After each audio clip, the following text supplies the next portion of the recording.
Scène de la vie privée, La fausse maîtresse, par Honoré de Balzac.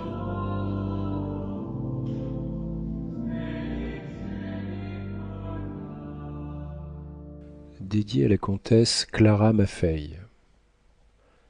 Au mois de septembre 1835, une des plus riches héritières du faubourg Saint-Germain, mademoiselle du Rouvre, fille unique du marquis du Rouvre, épousa le comte Adam Midzislas Laginski, jeune polonais proscrit. Qu'il soit permis d'écrire les noms comme ils se prononcent pour épargner au lecteur l'aspect des fortifications de consonnes par lesquelles la langue slave protège ses voyelles, sans doute afin de ne pas les perdre, vu leur petit nombre. Le marquis du Rouvre avait presque entièrement dissipé l'une des plus belles fortunes de la noblesse, et à laquelle il dut autrefois son alliance avec une demoiselle de Ronquerolles. Ainsi, du côté maternel, Clémentine du Rouvre avait pour oncle le marquis de Ronquerolles, et pour tante madame de Sérizy. Du côté paternel, elle jouissait d'un autre oncle dans la bizarre personne du chevalier du Rouvre, cadet de la maison, vieux garçon devenu riche en trafiquant sur les terres et sur les maisons. Le marquis de Ronquerolles eut le malheur de perdre ses deux enfants à l'invasion du choléra. Le fils unique de madame de Sérizy, jeune militaire de la plus haute espérance, périt en Afrique à l'affaire de la Macta. Aujourd'hui, les familles riches sont entre le danger de ruiner leurs enfants si elles en ont trop, ou celui de s'éteindre en s'en tenant à un ou deux, un singulier effet du code civil auquel Napoléon n'a pas songé.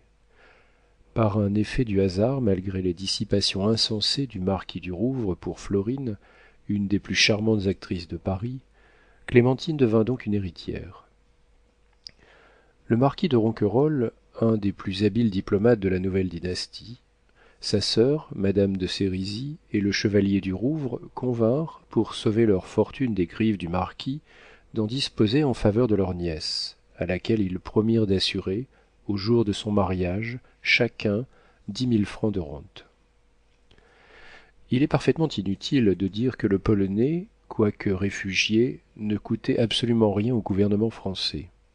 Le comte Adam appartient à l'une des plus vieilles et des plus illustres familles de la Pologne, alliée à la plupart des maisons princières de l'Allemagne, aux Sapieha, aux Radziwill, aux Rzewuski, aux Czartoryski, aux Leczinski, aux Jablonowski, etc. Mais les connaissances héraldiques ne sont pas ce qui distingue la France sous Louis-Philippe, et cette noblesse ne pouvait être une recommandation auprès de la bourgeoisie qui trônait alors.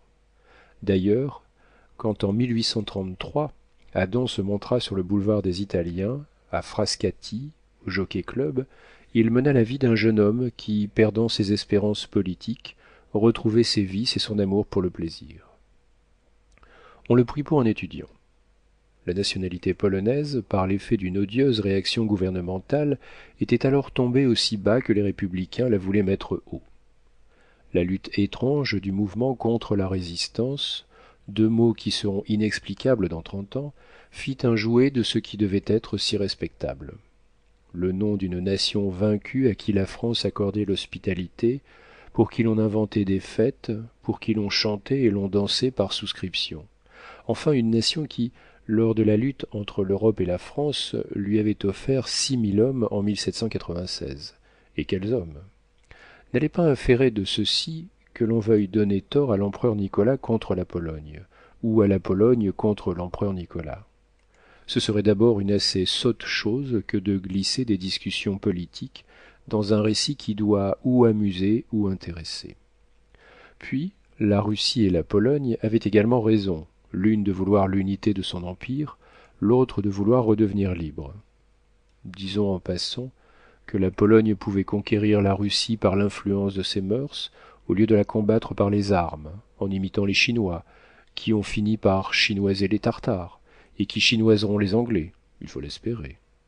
La Pologne devait poloniser la Russie. Poniatowski l'avait essayé dans la région la moins tempérée de l'Empire. Mais ce gentilhomme fut un roi d'autant plus incompris que peut-être ne se comprenait-il pas bien lui-même. Comment n'aurait-on pas haï de pauvres gens qui furent la cause de l'horrible mensonge commis pendant la revue où, tout Paris demandait à secourir la Pologne. On feignit de regarder les Polonais comme les alliés du parti républicain, sans songer que la Pologne était une république aristocratique. Dès lors, la bourgeoisie accabla de ses ignobles dédains le Polonais, que l'on déifiait quelques jours auparavant. Le vent d'une émeute a toujours fait varier les Parisiens du nord au midi, sous tous les régimes. Il faut bien rappeler ces revirements de l'opinion parisienne pour expliquer comment le mot polonais était en 1835 un qualificatif dérisoire chez le peuple qui se croit le plus spirituel et le plus poli du monde, au centre des Lumières, dans une ville qui tient aujourd'hui le sceptre des arts et de la littérature. Il existe, hélas, deux sortes de Polonais réfugiés. Le Polonais républicain, fils de Lelewel, et le noble Polonais du parti à la tête duquel se place le prince Czartoryski. Ces deux sortes de Polonais sont l'eau et le feu. Mais pourquoi leur en vouloir? Ces divisions ne sont-elles pas toujours remarquées chez les réfugiés, à quelque nation qu'ils appartiennent, n'importe en quelle contrée ils aillent? On porte son pays et ses haines avec soi. À Bruxelles, deux prêtres français émigrés manifestaient une profonde horreur l'un contre l'autre. Et quand on demanda pourquoi à l'un d'eux, il répondit en montrant son compagnon de misère: c'est un janséniste. Dante eût volontiers poignardé dans son exil un adversaire des Blancs. Là gît la raison des attaques dirigées contre le vénérable prince Adam Czartoryski par les radicaux français et celle de la défaveur répandue sur une partie de l'émigration polonaise par les César de Boutique et les Alexandre de la Patente. En 1834, Adam Midgislas eut donc contre lui les plaisanteries parisiennes. Il est gentil, quoique polonais, disait de lui Rastignac. Tous ces Polonais se prétendent grands seigneurs, disait Maxime de Trailles. Mais celui-ci paye ses dettes de jeu. Je commence à croire qu'il a eu des terres. Sans vouloir offenser des bannis, il est permis de faire observer que la légèreté, l'insouciance, l'inconsistance du caractère sarmate autorisèrent les médisances des Parisiens qui, d'ailleurs, ressembleraient parfaitement aux Polonais, en semblable occurrence. L'aristocratie française, si admirablement secourue par l'aristocratie polonaise pendant la Révolution, n'a certes pas rendu l'appareil à l'émigration forcée de 1832. Ayons le triste courage de le dire, le faubourg Saint-Germain est encore débiteur de la Pologne. Le comte Adam était-il riche? Était-il pauvre? Était-ce un aventurier? Ce problème resta pendant longtemps indécis. Les salons de la diplomatie, fidèles à leurs instructions, imitèrent le silence de l'empereur Nicolas, qui considérait alors comme mort tout émigré polonais. Les Tuileries et la plupart de ceux qui y prennent leur mot d'ordre donnèrent une horrible preuve de cette qualité politique décorée du titre de sagesse. On y méconnut un prince russe avec qui l'on fumait des cigares pendant l'émigration, parce qu'il paraissait avoir encouru la disgrâce de l'empereur Nicolas. Placés entre la prudence de la cour et celle de la diplomatie, les Polonais de distinction vivaient dans la solitude biblique de Super Flumina Babylonis, où hantaient certains salons qui servent de terrain neutre à toutes les opinions. Dans une ville de plaisir comme Paris, où les distractions abondent à tous les étages, l'étourderie polonaise trouva 2 fois plus de motifs qu'il ne lui en fallait pour mener la vie dissipée des garçons. Enfin, disons-le, Adam eut d'abord contre lui sa tournure et ses manières. Il y a 2 Polonais comme il y a 2 Anglaises. Quand une Anglaise n'est pas très belle, elle est horriblement laide.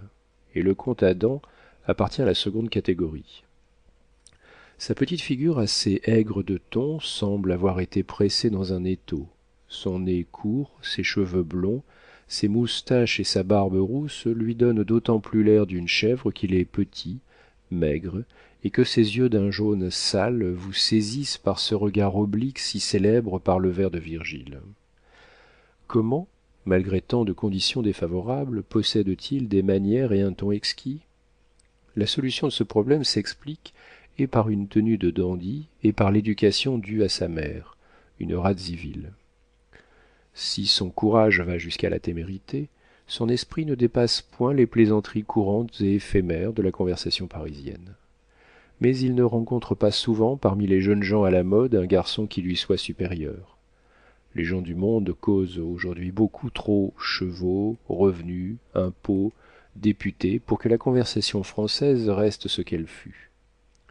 L'esprit veut du loisir et certaines inégalités de position. On cause peut-être mieux à Pétersbourg et à Vienne qu'à Paris. Des égaux n'ont plus besoin de finesse, ils se disent alors tout bêtement les choses comme elles sont. Les moqueurs de Paris retrouvèrent donc difficilement un grand seigneur, dans une espèce d'étudiant léger qui, dans le discours, passait avec insouciance d'un sujet à un autre, qui courait après les amusements avec d'autant plus de fureur qu'il venait d'échapper à de grands périls et que, sorti de son pays, où sa famille était connue, il se crut libre de mener une vie décousue, sans courir les risques de la déconsidération. Un beau jour, en 1834, Adam acheta rue de la Pépinière un hôtel. 6 mois après cette acquisition, sa tenue égala celle des plus riches maisons de Paris. Au moment où Laginski commençait à se faire prendre au sérieux, il vit Clémentine aux Italiens et devint amoureux d'elle. 1 an après, le mariage eut lieu. Le salon de madame d'Espard donna le signal des louanges. Les mères de famille apprirent trop tard que, dès l'an 900, les Laginski se comptaient parmi les familles illustres du Nord. Par un trait de prudence anti-polonaise, la mère du jeune comte avait, au moment de l'insurrection, hypothéqué ses biens d'une somme immense prêtée par 2 maisons juives et placée dans les fonds français. Le comte Adam Laginski possédait 80 000 francs de rente.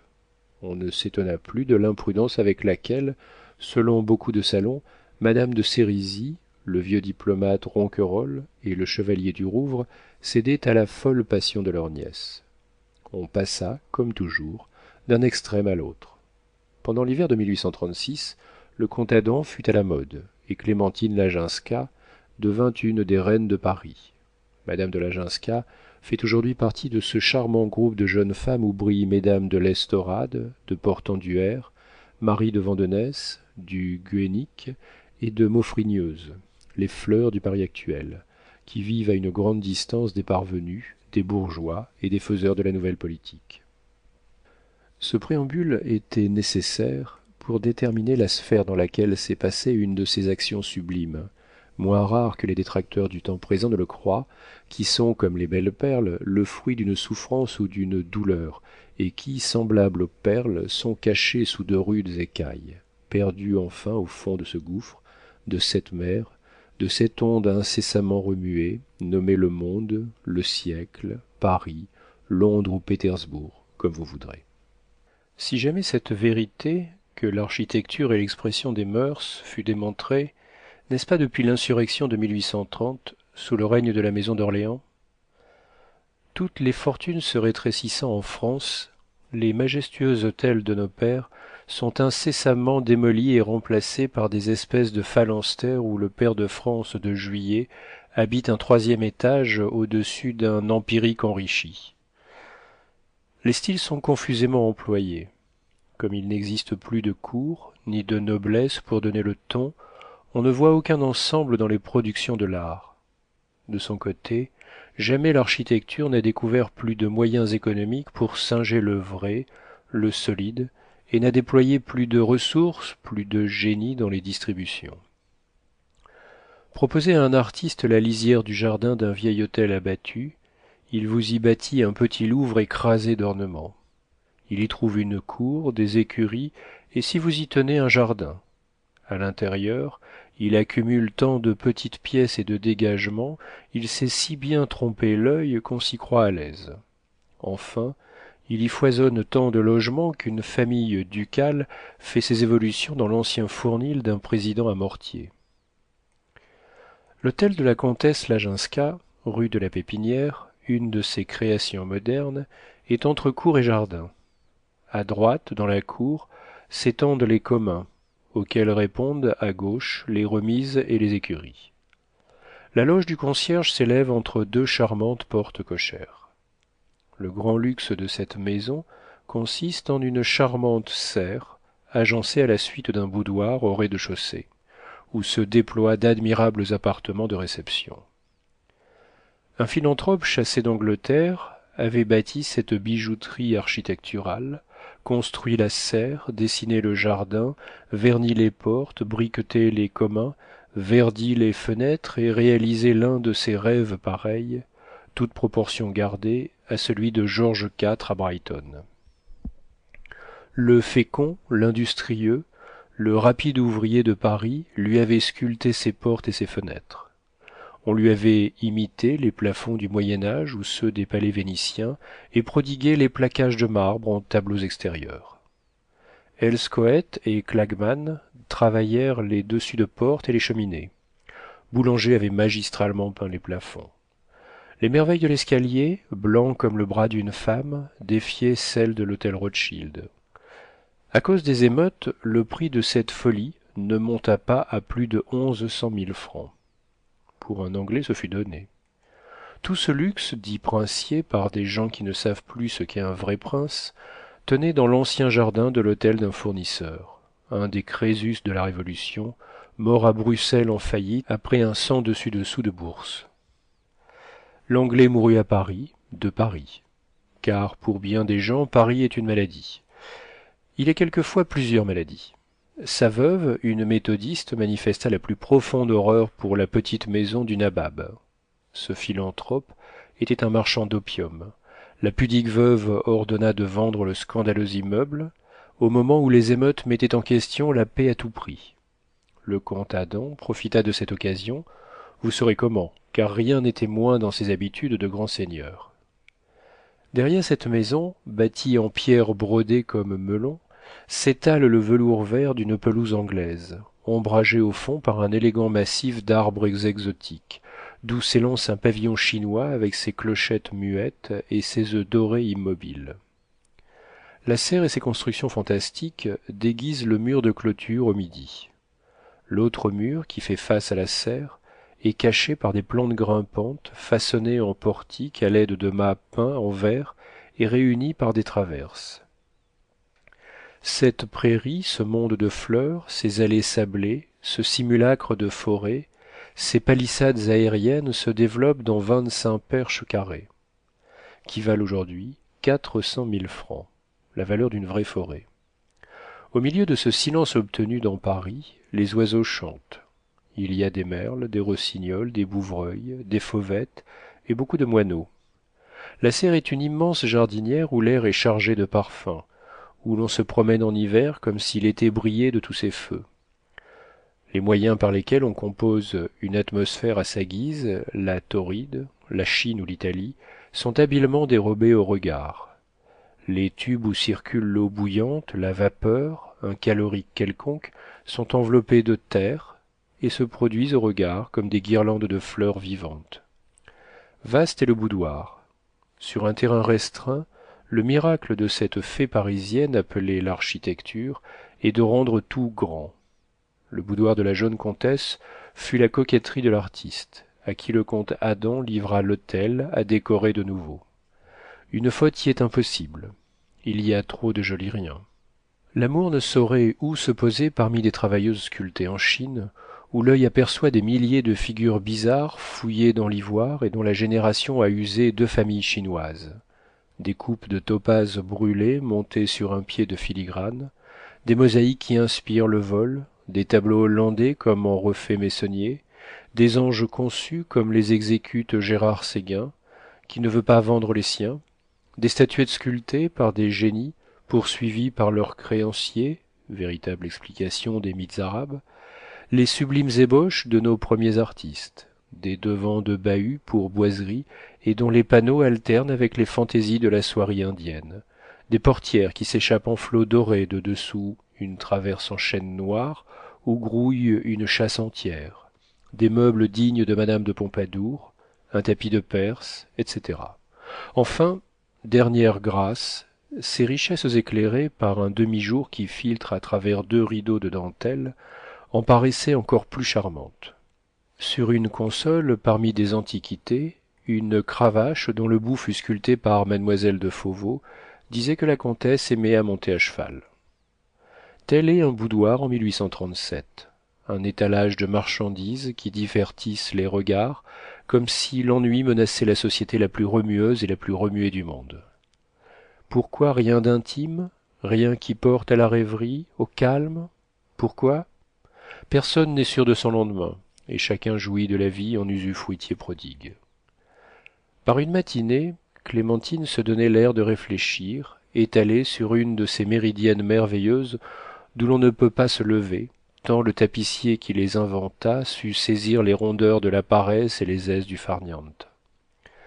Les portes de la serre ouverte laissaient pénétrer les odeurs de la végétation et les parfums du tropique. La jeune femme regardait Adam fumant devant elle un élégant narguilé, la seule manière de fumer qu'elle eût permise dans cet appartement. Les portières, pincées par d'élégantes embrasses, ouvraient au regard deux magnifiques salons, l'un blanc et or, comparable à celui de l'hôtel Forbin-Janson, l'autre en style de la Renaissance. La salle à manger, qui n'a de rivale à Paris que celle du marquis de Custine, se trouve au bout d'une petite galerie plafonnée et décorée dans le genre Moyen-Âge.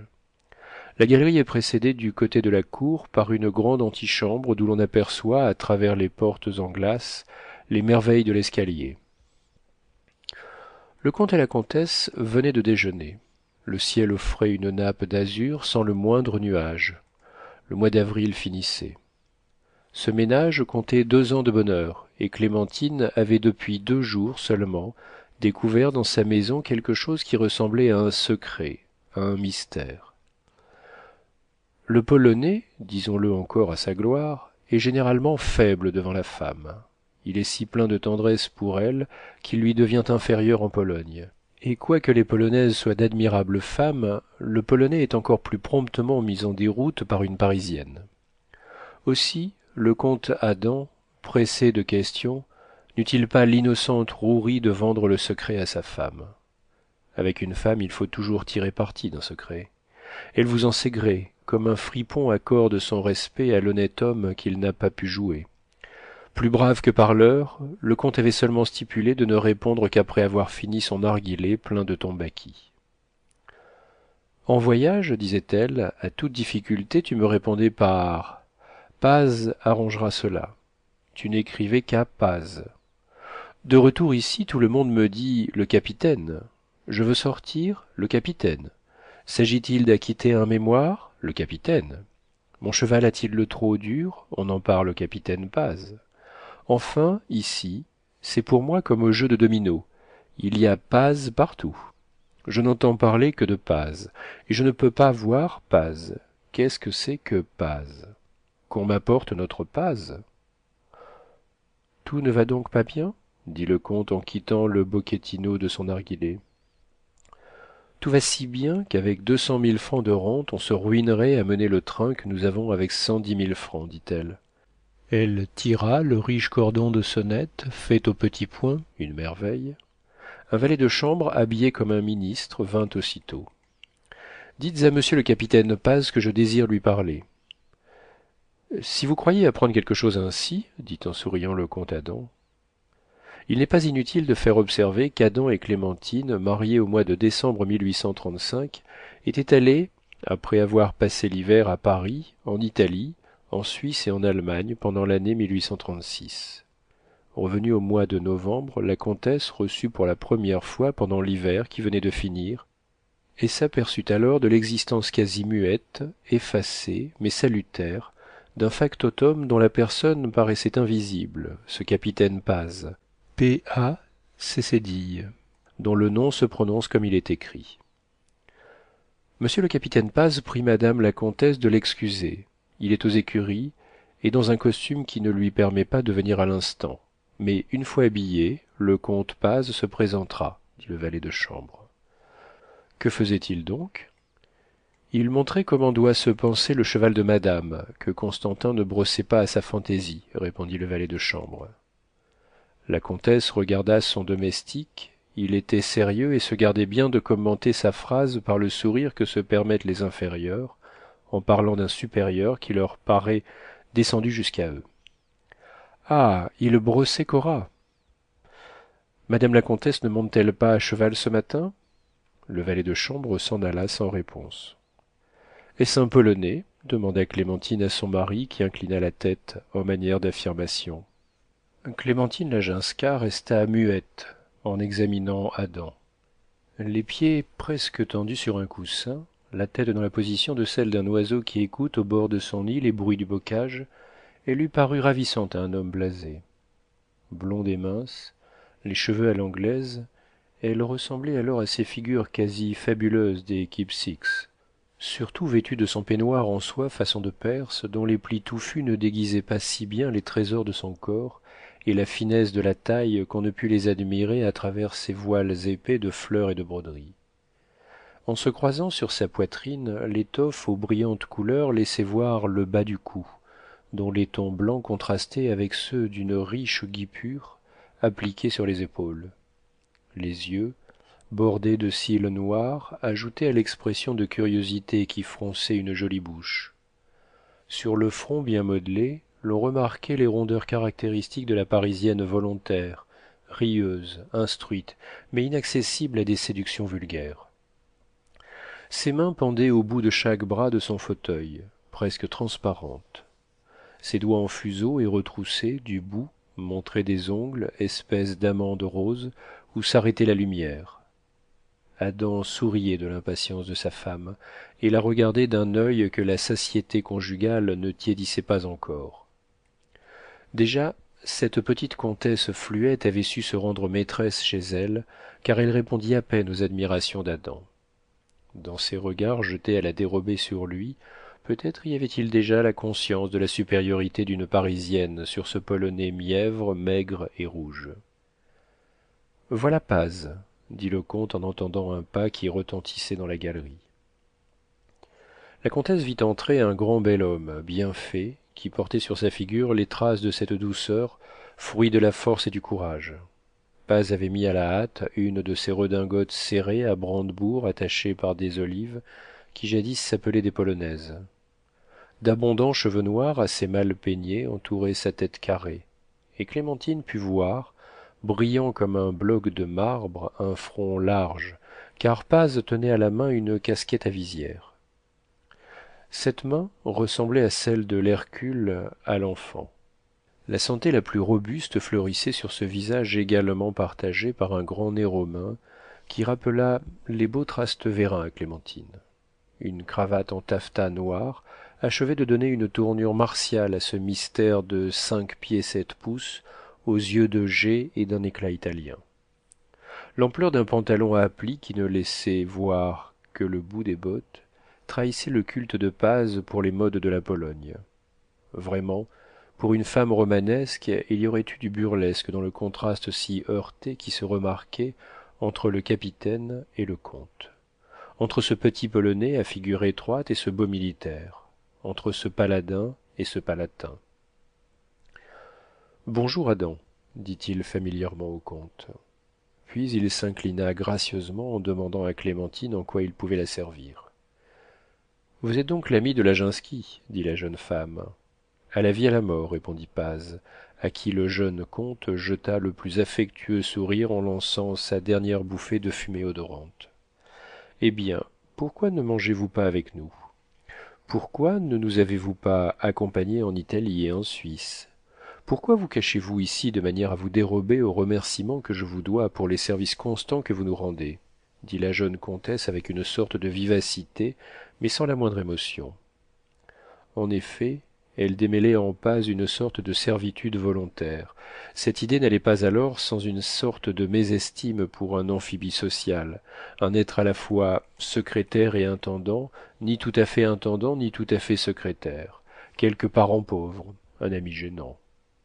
C'est, comtesse, répondit-il assez librement, qu'il n'y a pas de remerciements à me faire. Je suis l'ami d'Adam, et je mets mon plaisir à prendre soin de ses intérêts. Tu restes debout pour ton plaisir aussi, dit le comte Adam. Paz s'assit sur un fauteuil auprès de la portière. Je me souviens de vous avoir vu lors de mon mariage et quelquefois dans la cour, dit la jeune femme. Mais pourquoi vous placer dans une condition d'infériorité, vous, l'ami d'Adam? L'opinion des Parisiens m'est tout à fait indifférente, dit-il. Je vis pour moi ou, si vous voulez, pour vous deux. mais l'opinion du monde sur l'ami de mon mari ne peut pas m'être indifférente. Oh, madame, le monde est bientôt satisfait avec ce mot. C'est un original, dites-le. Un moment de silence. Comptez-vous sortir demanda-t-il. Voulez-vous venir au bois répondit la comtesse. Volontiers. Sur ce mot, Paz sortit en saluant. Quel bon être! Il a la simplicité d'un enfant, dit Adam. Racontez-moi maintenant vos relations avec lui, demanda Clémentine. Paz, ma chère âme, dit Laginski, est d'une noblesse aussi vieille et aussi illustre que la nôtre. Lors de leur désastre, un des Pazzi se sauva de Florence en Pologne, où il s'établit avec quelque fortune et y fonda la famille Paz, à laquelle on a donné le titre de comte. Cette famille, qui s'est distinguée dans les beaux jours de notre République royale, est devenue riche. La bouture de l'arbre abattu en Italie a poussé si vigoureusement qu'il y a plusieurs branches de la maison comtale des Paz. Ce n'est donc pas t'apprendre quelque chose d'extraordinaire que de te dire qu'il existe des Paz riches et des Paz pauvres. Notre Paz est le rejeton d'une branche pauvre. Orphelin, sans autre fortune que son épée, il servait dans le régiment du grand-duc Constantin lors de notre Révolution. Entraîné dans le parti polonais, il s'est battu comme un Polonais, comme un patriote, comme un homme qui n'a rien. 3 raisons pour se bien battre. À la dernière affaire, il se crut suivi par ses soldats et courut sur une batterie russe. Il fut pris. J'étais là. Ce trait de courage m'anime. Allons le chercher, dis-je à mes cavaliers. Nous chargeons sur la batterie en fourrageurs, et je délivre Paz, moi, 7e. Nous étions partis 20, nous revînmes 8, y compris Paz. Varsovie, une fois vendue, il a fallu songer à échapper aux Russes. Par un singulier hasard, Paz et moi, nous nous sommes trouvés ensemble à la même heure, au même endroit, de l'autre côté de la Fistule. Je vis arrêter ce pauvre capitaine par des Prussiens qui se sont fait alors les chiens de chasse des Russes. Quand on a repêché un homme dans le Styx, on y tient. Ce nouveau danger de Paz me fit tant de peine que je me laissai prendre avec lui, dans l'intention de le servir. 2 hommes peuvent se sauver là où un seul périt. Grâce à mon nom et à quelques liaisons de parenté avec ceux de qui notre sort dépendait, car nous étions alors entre les mains des Prussiens, on ferma les yeux sur mon évasion. Je fis passer mon cher capitaine pour un soldat sans importance, pour un homme de ma maison, et nous avons pu gagner Danzig. Nous nous y fourrâmes dans un navire hollandais partant pour Londres, où 2 mois après nous abordâmes. Ma mère était tombée malade en Angleterre et m'y attendait. Paz et moi, nous l'avons soignée jusqu'à sa mort, que les catastrophes de notre entreprise avancèrent. Nous avons quitté Londres et j'emmenai Paz en France. En de pareilles adversités, 2 hommes deviennent frères. Quand je me suis vu dans Paris, à 22 ans, riche de 60 et quelques mille francs de rente, sans compter les restes d'une somme provenant des diamants et des tableaux de famille vendus par ma mère, je voulus assurer le sort de Paz avant de me livrer aux dissipations de la vie à Paris. J'avais surpris un peu de tristesse dans les yeux du capitaine. Quelquefois il y roulait des larmes contenues. J'avais eu l'occasion d'apprécier son âme, qui est foncièrement noble, grande, généreuse. Peut-être regrettait-il de se voir lié par des bienfaits à un jeune homme de 6 ans moins âgé que lui, sans avoir pu s'acquitter envers lui. Insouciant et léger comme l'est un garçon, je devais me ruiner au jeu, me laisser entortiller par quelques Parisiennes. Paz et moi, nous pouvions être un jour désunis. Tout en me promettant de pourvoir à tous ses besoins, j'apercevais bien des chances d'oublier ou d'être hors d'état de payer la pension de Paz. Enfin, mon ange, je voulus lui épargner la peine, la pudeur, la honte de me demander de l'argent ou de chercher vainement son compagnon dans un jour de détresse.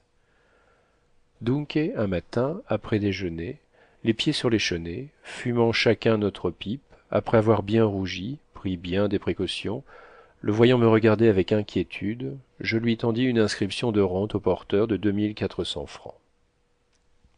Clémentine quitta sa place, alla s'asseoir sur les genoux d'Adam, lui passa son bras autour du cou, le baisa au front en lui disant « Cher trésor, combien je te trouve beau !»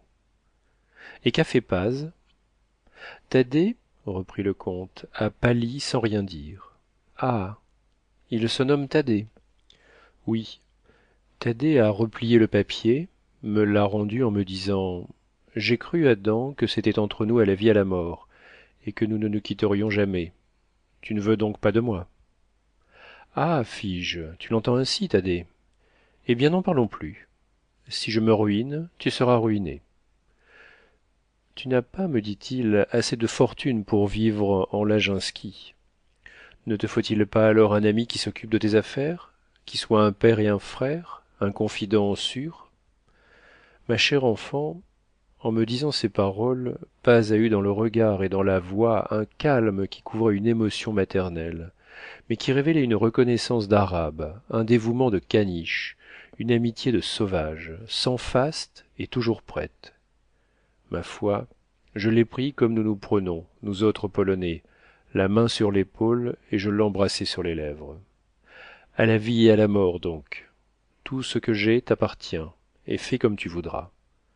C'est lui qui m'a trouvé cet hôtel pour presque rien. Il a vendu mes rentes en hausse, les a rachetées en baisse, et nous avons payé cette baraque avec les bénéfices. Connaisseur en chevaux, il en trafique si bien que mon écurie coûte fort peu de chose, et j'ai les plus beaux chevaux, les plus charmants équipages de Paris. Nos gens, braves soldats polonais choisis par lui, passeraient dans le feu pour nous. J'ai eu l'air de me ruiner, et Paz tient ma maison avec un ordre et une économie si parfaite qu'il a réparé par là quelques pertes inconsidérées au jeu, des sottises de jeune homme. Montadet est rusé comme deux Génois, ardent au gain comme un juif polonais, prévoyant comme une bonne ménagère. Jamais je n'ai pu le décider à vivre comme moi quand j'étais garçon. Parfois, il a fallu les douces violences de l'amitié pour l'emmener au spectacle quand j'y allais seul, ou dans les dîners que je donnais au cabaret à de joyeuses compagnies. Il n'aime pas la vie des salons. Qu'aime-t-il donc demanda Clémentine. Il aime la Pologne. Il la pleure. Ses seules dissipations ont été les secours envoyés plus en mon nom qu'au sien à quelques-uns de nos pauvres exilés. Tiens, mais je vais l'aimer, ce brave garçon, dit la comtesse. Il me paraît simple comme ce qui est vraiment grand. Toutes les belles choses que tu as trouvées ici, reprit Adam qui trahissait la plus noble des sécurités en vantant son ami, Paz les a dénichées. Il les a eues aux ventes ou dans des occasions. Oh, il est plus marchand que les marchands. Quand tu le verras se frottant les mains dans la cour, dis-toi qu'il a troqué un bon cheval contre un meilleur. Il vit par moi. Son bonheur est de me voir élégant, dans un équipage resplendissant. Les devoirs qu'il s'impose à lui-même, il les accomplit sans bruit, sans emphase. Un soir, j'ai perdu 20 000 francs au whist. Que dira Paz me suis-je écrié en revenant. Paz me les a remis, non sans lâcher un soupir, mais il ne m'a pas seulement blâmé par un regard. Ce soupir m'a plus retenu que les remontrances des oncles, des femmes ou des mères en pareil cas. Tu les regrettes lui ai-je dit. Oh, ni pour toi, ni pour moi. Non, j'ai seulement pensé que 20 pauvres Paz vivraient de cela pendant une année. Tu comprends que les Pazzi valent Laginski. Aussi n'ai-je jamais voulu voir un inférieur dans mon cher Paz. J'ai tâché d'être aussi grand dans mon genre qu'il l'est dans le sien. Je ne suis jamais sorti de chez moi, ni rentré sans aller chez Paz comme j'irais chez mon père. Ma fortune est la sienne. Enfin, Thaddée est certain que je me précipiterai aujourd'hui dans un danger pour l'en tirer, comme je l'ai fait 2 fois. Ce n'est pas peu dire, mon ami, dit la comtesse. Le dévouement est un éclair. On se dévoue à la guerre et l'on ne se dévoue plus à Paris. Eh bien, reprit Adam, pour Paz, je suis toujours à la guerre. Nos deux caractères ont conservé leurs aspérités et leurs défauts, mais la mutuelle connaissance de nos âmes a resserré les liens déjà si étroits de notre amitié. On peut sauver la vie à un homme et le tuer après, si nous trouvons en lui un mauvais compagnon. Mais ce qui rend les amitiés indissolubles, nous l'avons éprouvé. Chez nous, il y a cet échange constant d'impressions heureuses de part et d'autre, qui peut-être fait sous ce rapport l'amitié plus riche que l'amour. Une jolie main ferma la bouche au comte si promptement que le geste ressemblait à un soufflet. Mais oui, dit-il, l'amitié, mon ange, ignore les banqueroutes du sentiment et les faillites du plaisir. Après avoir donné plus qu'il n'a, l'amour finit par donner moins qu'il ne reçoit. D'un côté comme de l'autre, dit en souriant Clémentine. Oui, reprit Adam, tandis que l'amitié ne peut que s'augmenter. Tu n'as pas à faire la moue, nous sommes, mon ange, aussi amis qu'amants. Nous avons, du moins je l'espère, réuni les deux sentiments dans notre heureux mariage. Je vais t'expliquer ce qui vous a rendus si bons amis, dit Clémentine. La différence de vos deux existences vient de vos goûts et non d'un choix obligé, de votre fantaisie et non de vos positions. Autant qu'on peut juger un homme en l'entrevoyant, et d'après ce que tu me dis, ici le subalterne peut devenir dans certains moments le supérieur. Oh, Paz m'est vraiment supérieur, répliqua naïvement Adam. Je n'ai d'autre avantage sur lui que le hasard. Sa femme l'embrassa pour la noblesse de cet aveu. L'excessive adresse avec laquelle il cache la grandeur de ses sentiments est une immense supériorité, reprit le comte. Je lui ai dit, tu es un sournois. Tu as dans le cœur de vastes domaines où tu te retires. Il a droit au titre de comte Paz, il ne se fait appeler à Paris que le capitaine. Enfin, le Florentin du Moyen Âge a reparu à 300 ans de distance, dit la comtesse. Il y a du Dante et du Michel-Ange chez lui. Tiens, tu as raison. Il est poète par l'âme, répondit Adam. Me voilà donc mariée à deux Polonais, dit la jeune comtesse avec un geste digne de Marie d'Orval. Cher enfant, dit Adam en pressant Clémentine sur lui, tu m'aurais fait bien du chagrin si mon ami ne t'avait pas plu. Nous en avions peur l'un et l'autre, quoiqu'il ait été ravi de mon mariage. Tu le rendras très heureux en lui disant que tu l'aimes. Ah, comme un vieil ami. Je vais donc m'habiller. Il fait beau, nous sortirons tous trois, dit Clémentine en sonnant sa femme de chambre. Paz menait une vie si souterraine que tout le Paris élégant se demanda qui accompagnait Clémentine Laginska lorsqu'on la vit allant au bois de Boulogne et en revenant entre Thaddée et son mari. Clémentine avait exigé pendant la promenade que Thaddée dînât avec elle. Ce caprice de souveraine absolue força le capitaine à faire une toilette insolite. Au retour du bois, Clémentine se mit avec une certaine coquetterie et de manière à produire de l'impression sur Adam lui-même en entrant dans le salon où les deux amis l'attendaient. Comte Paz, dit-elle, nous irons ensemble à l'opéra. Ce fut dit de ce ton qui, chez les femmes, signifie si vous me refusez, nous nous brouillons. Volontiers, madame, répondit le capitaine. Mais comme je n'ai pas la fortune d'un comte, appelez-moi simplement capitaine. Eh bien, capitaine, donnez-moi le bras, dit-elle en le lui prenant et l'emmenant dans la salle à manger par mouvements pleins de cette onctueuse familiarité qui ravit les amoureux.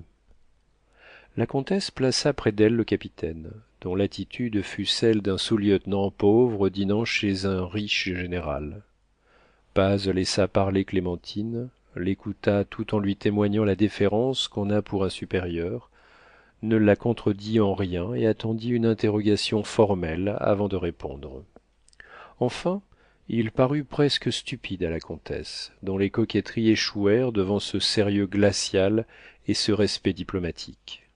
En vain, Adam lui disait « Égaye-toi donc, Thaddée, on penserait que tu n'es pas chez toi. Tu as sans doute fait la gageure de déconcerter Clémentine ?» Thaddée resta lourd et endormi. Quand les maîtres furent seuls à la fin du dessert, le capitaine expliqua comment sa vie était arrangée au rebours de celle des gens du monde. Il se couchait à 8 heures et se levait de grand matin. Il mit ainsi sa contenance sur une grande envie de dormir. Mon intention en vous emmenant à l'opéra, capitaine, était de vous amuser, mais faites comme vous voudrez, dit Clémentine un peu piquée. J'irai, répondit Paz. Dupré chante Guillaume Tell, reprit Adam, mais peut-être aimerais-tu mieux venir aux variétés. Le capitaine sourit et sonna.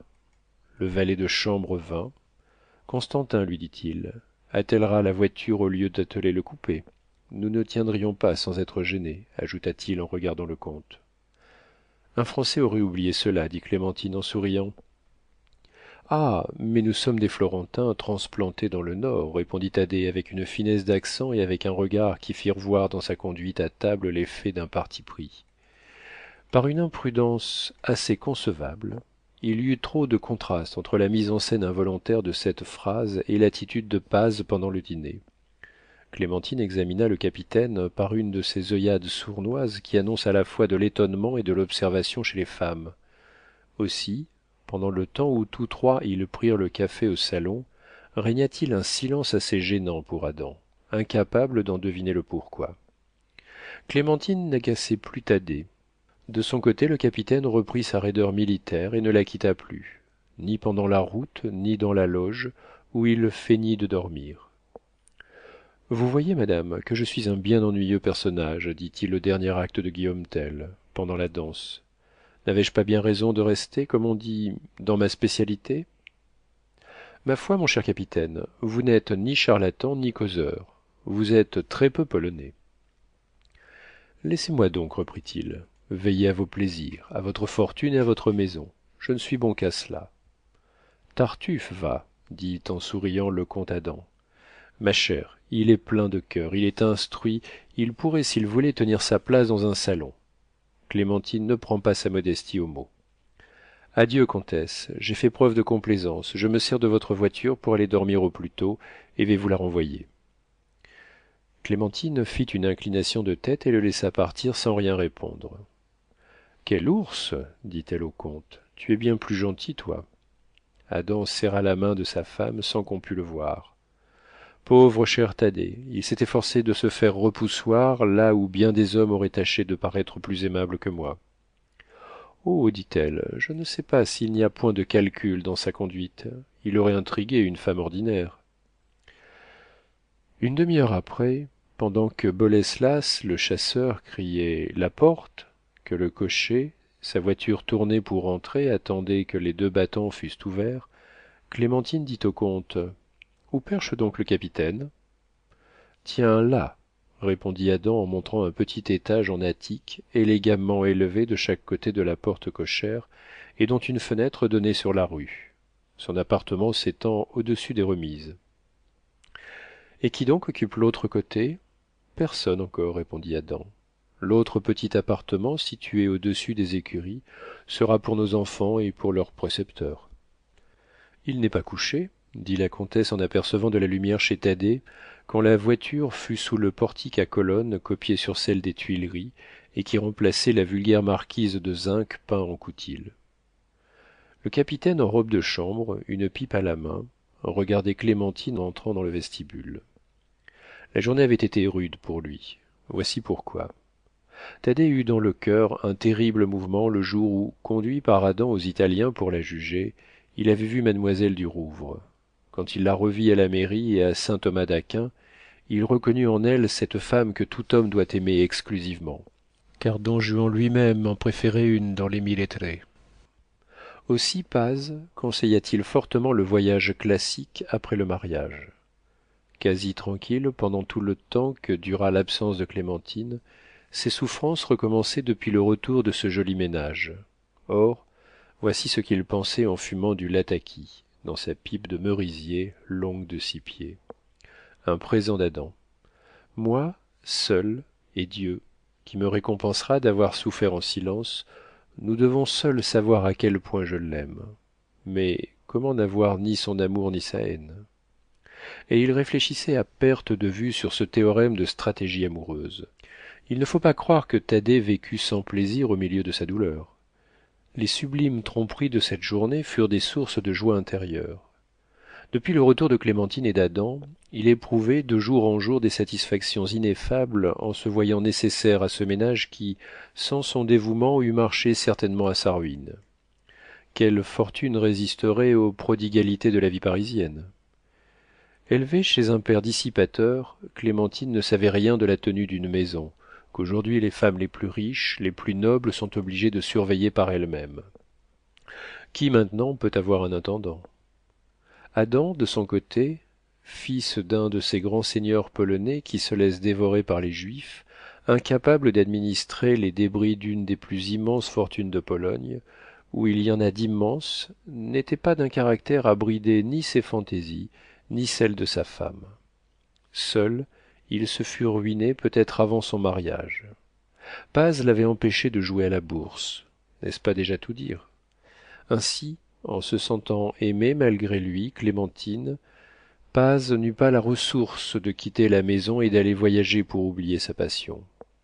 La reconnaissance, ce mot de l'énigme que présentait sa vie, le clouait dans cet hôtel où lui seul pouvait être l'homme d'affaires de cette famille insouciante. Le voyage d'Adam et de Clémentine lui fit espérer du calme, mais la comtesse, revenue plus belle, jouissant de cette liberté d'esprit que le mariage offre aux parisiennes, déployait toutes les grâces d'une jeune femme, et ce je ne sais quoi d'attrayant qui vient du bonheur ou de l'indépendance que lui donnait un jeune homme aussi confiant, aussi vraiment chevaleresque, aussi amoureux qu'Adam.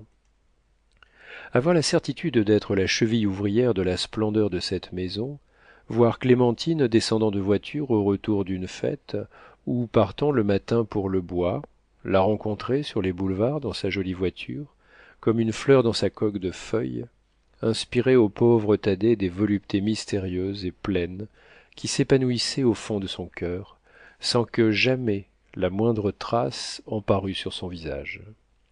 Comment depuis 5 mois la comtesse eût-elle aperçu le capitaine? Il se cachait d'elle en dérobant le soin qu'il mettait à l'éviter. Rien ne ressemble plus à l'amour divin que l'amour sans espoir. Un homme ne doit-il pas avoir une certaine profondeur dans le cœur pour se dévouer dans le silence et dans l'obscurité? Cette profondeur où se tapit un orgueil de père et de Dieu contient le culte de l'amour pour l'amour. Comme le pouvoir, pour le pouvoir, fut le mot de la vie des jésuites, avarice sublime en ce qu'elle est constamment généreuse et modelée enfin sur la mystérieuse existence des principes du monde. Les faits, n'est-ce pas la nature? Et la nature est enchanteresse, elle appartient à l'homme, au poète, au peintre, à l'amant. Mais la cause n'est-elle pas, aux yeux de quelques âmes privilégiées et pour certains penseurs gigantesques, supérieure à la nature? La cause, c'est Dieu. Dans cette sphère des causes vivent les Newton, les Laplace, les Kepler, les Descartes, les Malebranche, les Spinoza, les Buffon, les vrais poètes, et les solitaires du second âge chrétien, les saintes Thérèse de l'Espagne et les sublimes extatiques. Chaque sentiment humain comporte des analogies avec cette situation où l'esprit abandonne l'effet pour la cause. Et Thaddée avait atteint à cette hauteur où tout change d'aspect, en proie à des joies de créateur indicibles. Thaddée était en amour ce que nous connaissons de plus grand dans les fastes du génie. Non, elle n'est pas entièrement trompée, se disait-il en suivant la fumée de sa pipe. Elle pourrait me brouiller sans retour avec Adam si elle me prenait en grippe. Et si elle coquetait pour me tourmenter, que deviendrais-je? La fatuité de cette dernière supposition était si contraire au caractère modeste et à l'espèce de timidité germanique du capitaine qu'il se gourmanda de l'avoir eue et se coucha résolu d'attendre les événements avant de prendre un parti. Le lendemain, Clémentine déjeuna très bien sans Thaddée et sans s'apercevoir de son manque d'obéissance. Ce lendemain se trouva son jour de réception qui, chez elle, comportait une splendeur royale. Elle ne fit pas attention à l'absence du capitaine sur qui roulaient les détails de ses journées d'apparat. Bon, se dit-il en entendant les équipages s'en aller sur les 2 heures du matin, la comtesse n'a eu qu'une fantaisie ou une curiosité de parisienne. Le capitaine reprit donc ses allures ordinaires, pour un moment dérangé par cet incident. Détournée par les préoccupations de la vie parisienne, Clémentine parut avoir oublié Paz. Pense-t-on en effet que ce soit peu de chose que de régner sur cet inconstant Paris? Croirait-on par hasard qu'à ce jeu suprême on risque seulement sa fortune? Les hivers sont pour les femmes à la mode ce que fut jadis une campagne pour les militaires de l'Empire. Quelle œuvre d'art et de génie qu'une toilette ou une coiffure destinée à faire sensation! Une femme frêle et délicate garde son dur et brillant harnais de fleurs et de diamants, de soie et d'acier, de 9 heures du soir à 2 et souvent 3 heures du matin. Elle mange peu pour attirer le regard sur une taille fine. À la faim qui la saisit pendant la soirée, elle oppose des tasses de thé débilitantes, des gâteaux sucrés, des glaces échauffantes ou de lourdes tranches de pâtisserie. L'estomac doit se plier aux ordres de la coquetterie. Le réveil a lieu très tard. Tout est alors en contradiction avec les lois de la nature, et la nature est impitoyable. À peine levée, une femme à la mode recommence une toilette du matin, pense à sa toilette de l'après-midi. N'a-t-elle pas à recevoir, à faire des visites, à aller au bois, à cheval ou en voiture? Ne faut-il pas toujours s'exercer au manège des sourires, se tendre l'esprit, à forger des compliments qui ne paraissent ni communs ni recherchés? Et toutes les femmes n'y réussissent pas. Étonnez-vous donc, en voyant une jeune femme que le monde a reçue fraîche, de la retrouver 3 ans après flétrie et passée. À peine 6 mois passés à la campagne guérissent-ils les plaies faites par l'hiver? On n'entend aujourd'hui parler que de gastrite, de maux étranges, inconnus d'ailleurs aux femmes occupées de leur ménage. Autrefois la femme se montrait quelquefois, aujourd'hui elle est toujours en scène. Clémentine avait à lutter. On commençait à la citer, et dans les soins exigés par cette bataille entre elle et ses rivales, à peine y avait-il place pour l'amour de son mari. Thaddée pouvait bien être oublié.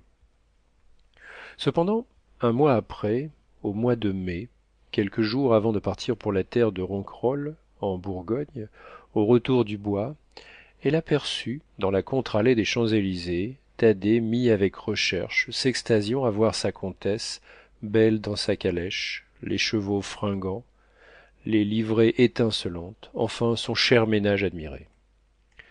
Voilà le capitaine, dit-elle à son mari. Comme il est heureux, répondit Adam. Voilà ses fêtes. Il n'y a pas d'équipage mieux tenu que le nôtre, et il jouit de voir tout le monde enviant notre bonheur. Ah, tu le remarques pour la première fois, mais il est là presque tous les jours. À quoi peut-il penser? Dit Clémentine. Il pense en ce moment que l'hiver a coûté bien cher et que nous allons faire des économies chez ton vieil oncle, Ronquerolles, répondit Adam. La comtesse ordonna d'arrêter devant Paz et le fit asseoir à côté d'elle dans la calèche. Thaddée devint rouge comme une cerise. Je vais vous empester, dit-il, je viens de fumer des cigares. Adam ne m'empeste-t-il pas? Répondit-elle vivement.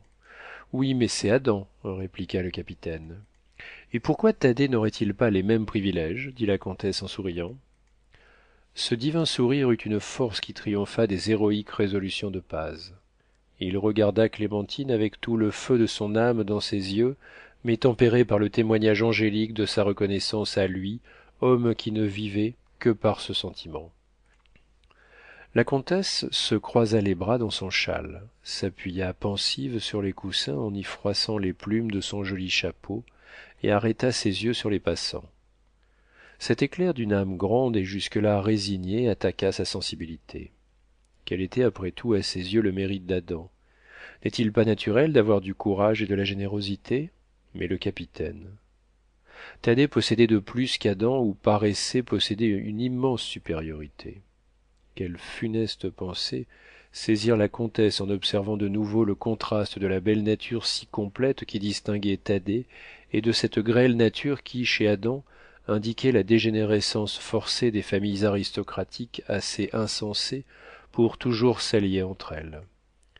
Ces pensées, le diable seul les connut, car la jeune femme demeura les yeux penseurs, mais vagues, sans rien dire jusqu'à l'hôtel. Vous dînez avec nous, autrement je me fâcherais de ce que vous m'avez désobéi, dit-elle en entrant. Vous êtes Thaddée pour moi comme pour Adam. Je sais les obligations que vous lui avez, mais je sais aussi toutes celles que nous vous avons. Pour deux mouvements de générosité qui sont si naturels, vous êtes généreux à toute heure et tous les jours. Mon père vient dîner avec nous, ainsi que mon oncle Ronquerolles et ma tante de Sérisy. Habillez-vous, dit-elle en prenant la main qu'il lui tendait pour l'aider à descendre de voiture.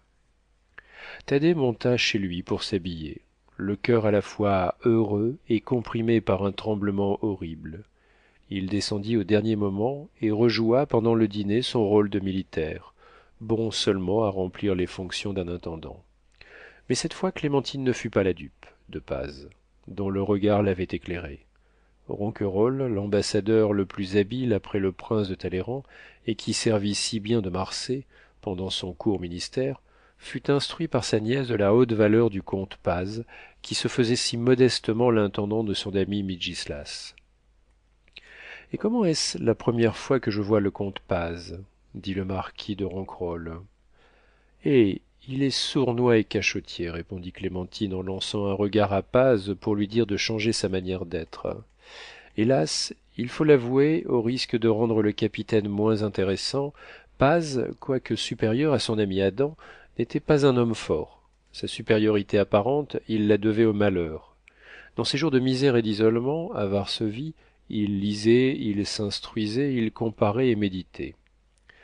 Mais le don de création qui fait le grand homme, il ne le possédait point, et peut-il jamais s'acquérir? Paz, uniquement grand par le cœur, allait alors au sublime. Mais dans la sphère des sentiments, Plus homme d'action que de pensée, il gardait sa pensée pour lui. Sa pensée ne servait alors qu'à lui ronger le cœur. Et qu'est-ce d'ailleurs qu'une pensée inexprimée? Sur le mot de Clémentine, le marquis de Ronquerolles et sa sœur échangèrent un singulier regard en se montrant leur nièce, le comte Adam et Paz. Ce fut une de ces scènes rapides qui n'ont lieu qu'en Italie et à Paris. Dans ces deux endroits du monde, toutes les cours exceptées, les yeux savent dire autant de choses. Pour communiquer à l'œil toute la puissance de l'âme, lui donner la valeur d'un discours, y mettre un poème ou un drame d'un seul coup, il faut ou l'excessive servitude ou l'excessive liberté. Adam, le marquis du Rouvre et la comtesse n'aperçurent point cette lumineuse observation d'une vieille coquette et d'un vieux diplomate. Mais Paz, ce chien fidèle, en comprit les prophéties. Ce fut, remarquez-le, l'affaire de 2 secondes. Vouloir peindre l'ouragan qui ravagea l'âme du capitaine, ce serait être trop diffus par le temps qui court. Quoi, déjà la tante et l'oncle croient que je puis être aimé? Maintenant mon bonheur ne dépend plus que de mon audace. Et Adam? L'amour idéal et le désir, tous deux aussi puissants que la reconnaissance et l'amitié, s'entrechoquèrent, et l'amour l'emporta pour un moment. Ce pauvre admirable amant voulut avoir sa journée. Paz devint spirituel. Il voulut plaire et raconta l'insurrection polonaise à grands traits sur une explication demandée par le diplomate. Paz vit alors au dessert Clémentine suspendue à ses lèvres, le prenant pour un héros et oubliant qu'Adam, après avoir sacrifié le tiers de son immense fortune, avait encouru les chances de l'exil. À 9 heures, le café pris, madame de Sérizy baisa sa nièce au front en lui serrant la main et emmena d'autorité le comte Adam en laissant les marquis du Rouvre et de Ronquerolles qui 10 minutes après s'en allèrent. Paz et Clémentine restèrent seuls. Je vais vous laisser, madame, dit Thaddée, car vous les rejoindrez à l'opéra. Non, répondit-elle, la danse ne me plaît pas, et l'on donne ce soir un ballet détestable, la révolte au sérail. Un moment de silence. Il y a 2 ans, Adam n'y serait pas allé sans moi, reprit-elle sans regarder Paz. Il vous aime à la folie, répondit Thaddée. Et c'est parce qu'il m'aime à la folie qu'il ne m'aimera peut-être plus demain, s'écria la comtesse. Les parisiennes sont inexplicables, dit Thaddée. Quand elles sont aimées à la folie, elles veulent être aimées raisonnablement, et quand on les aime raisonnablement, elles vous reprochent de ne pas savoir aimer. Et elles ont toujours raison, Thaddée, reprit-elle en souriant. Je connais bien Adam, je ne lui en veux point. Il est léger et surtout grand seigneur. Il sera toujours content de m'avoir pour sa femme et ne me contrariera jamais dans aucun de mes goûts. Mais quel est le mariage où il n'y a pas de mais? Dit tout doucement Thaddée, en tâchant de donner un autre cours aux pensées de la comtesse. L'homme le moins avantageux aurait eu, peut-être, la pensée qui faillit rendre cet amoureux fou et que voici. Si je ne lui dis pas que je l'aime, je suis un imbécile, se dit le capitaine. Il régnait entre eux un de ces terribles silences qui crèvent de pensée. La comtesse examinait Paz en dessous, de même que Paz la contemplait dans la glace. En s'enfonçant dans sa bergère, en homme repu qui digère, un vrai geste de mari ou de vieillard indifférent, Paz croisa ses mains sur son ventre, fit passer rapidement et machinalement ses pouces l'un sur l'autre et regarda le feu bêtement. Mais dites-moi donc du bien d'Adam, s'écria Clémentine. Dites-moi que ce n'est pas un homme léger, vous qui le connaissez. Ce cri fut sublime. Voici donc le moment venu d'élever entre nous des barrières insurmontables, pensa le pauvre Paz en concevant un héroïque mensonge. Du bien, reprit-il, je l'aime trop. Vous ne me croiriez point.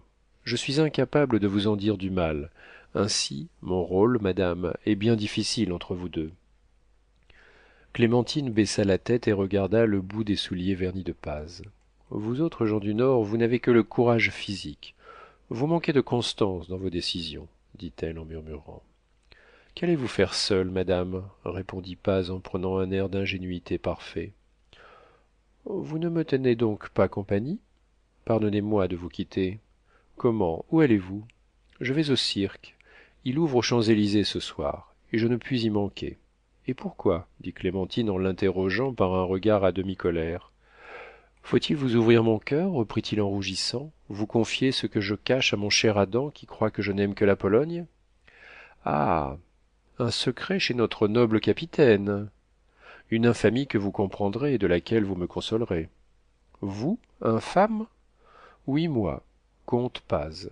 Je suis amoureux fou d'une fille qui courait la France avec la famille Bouthor, des gens qui ont un cirque à l'instar de celui de Franconi, mais qui n'exploitent que les foires.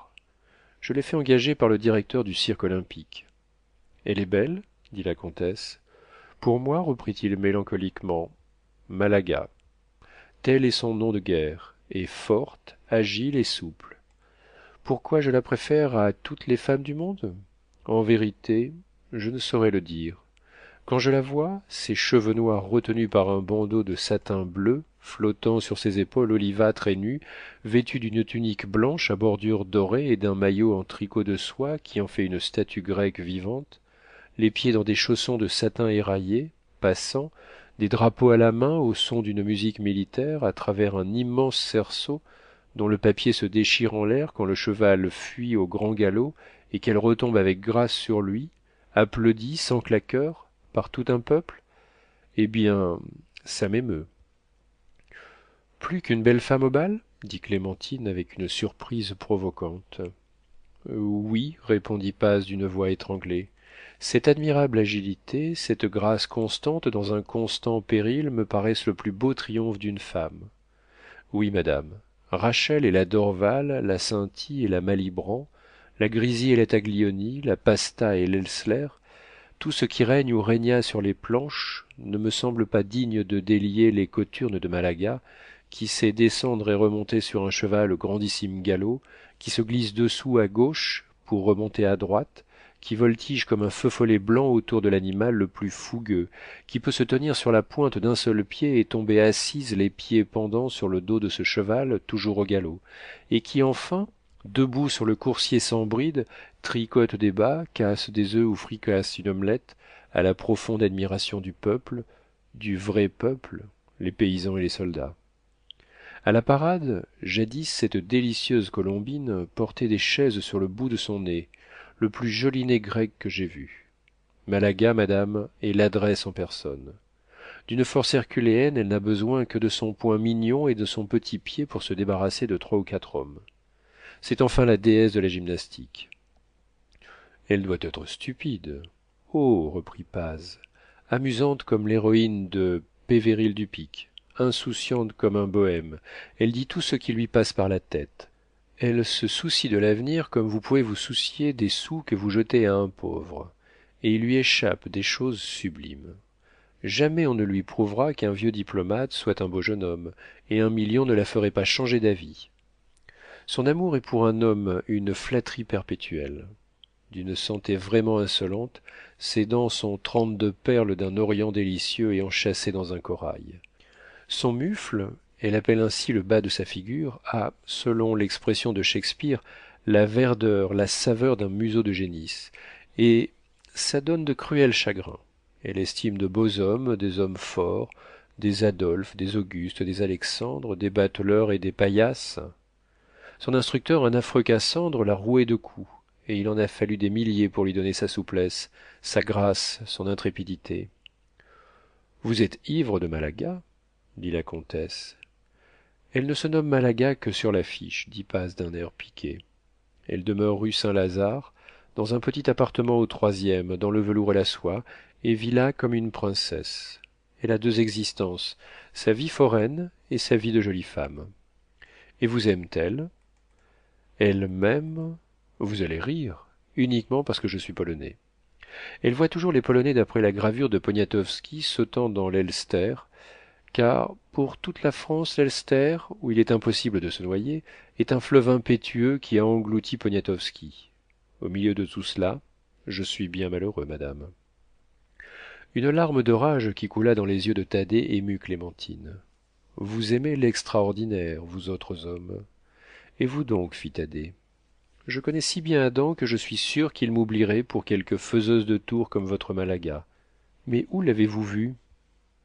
À Saint-Cloud, au mois de septembre dernier, le jour de la fête. Elle était dans le coin de l'échafaud couvert de toiles où se font les parades. Ses camarades, tous en costume polonais, donnaient un effroyable charivari.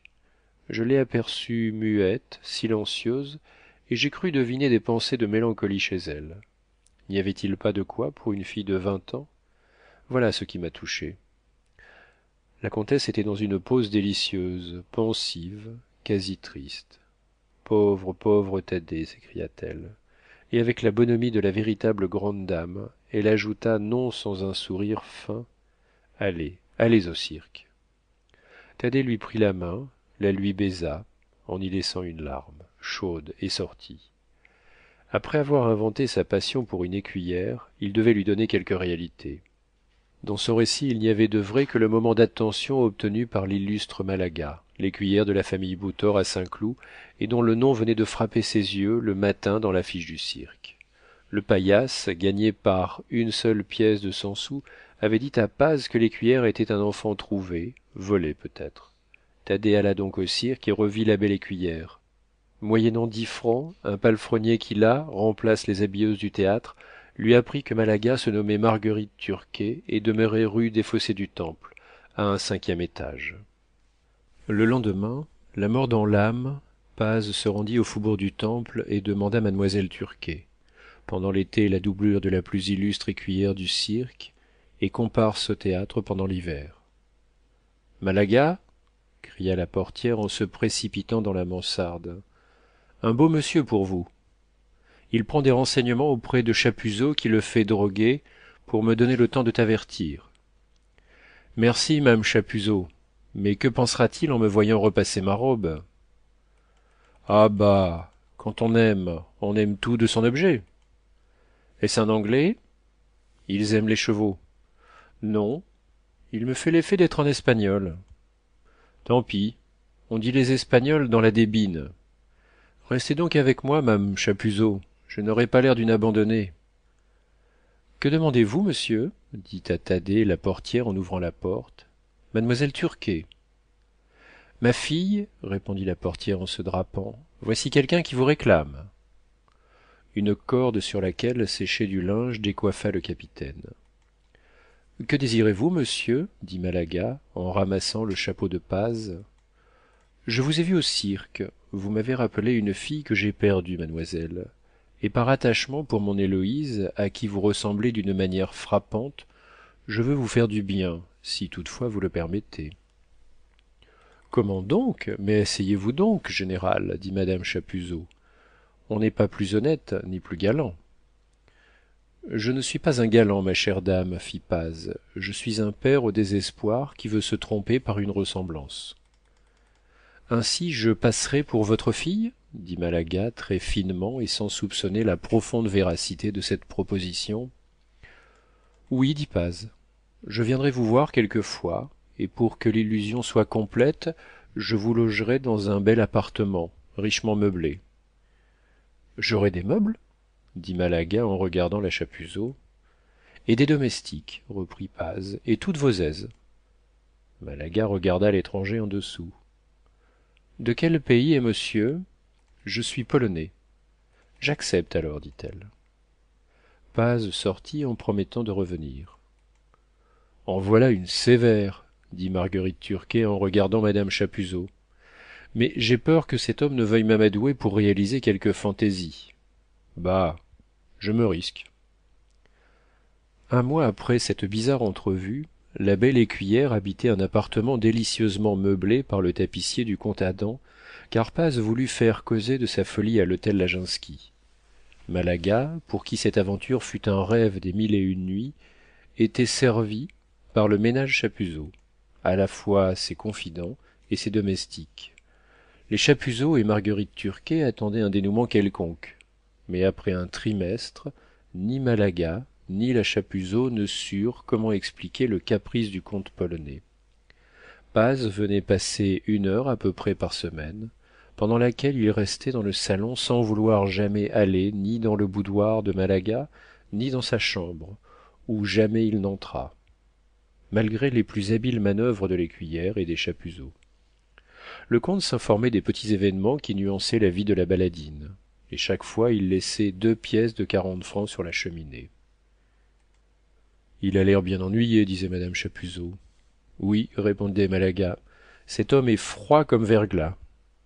Mais il est bon enfant tout de même, s'écria Chapuzot, heureux de se voir habillé tout en drap bleu d'Elbeuf et semblable à quelque garçon de bureau d'un ministère. Par son offrande périodique, Paz constituait à Marguerite Turquet une rente de 320 francs par mois. Cette somme, jointe à ses maigres appointements du cirque, lui fit une existence splendide en comparaison de sa misère passée.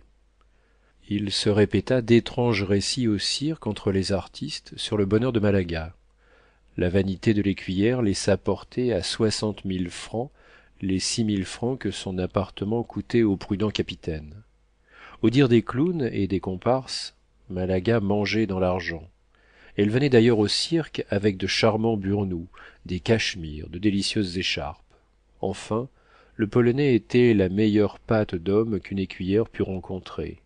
Point tracassier, point jaloux, laissant à Malaga toute sa liberté. Il y a des femmes qui sont bien heureuses, disait la rivale de Malaga. Ce n'est pas à moi qui sais faire le grand écart, à qui pareille chose arriverait. Malaga portait de jolis bibis, faisait parfois sa tête, admirable expression populaire, en voiture, au bois de Boulogne, où la jeunesse élégante commençait à la remarquer. Enfin, on commençait à parler de Malaga dans le monde interlope des femmes équivoques, et l'on y attaquait son bonheur par des calomnies. On la disait somnambule, et le polonais passait pour un magnétiseur qui cherchait la pierre philosophale.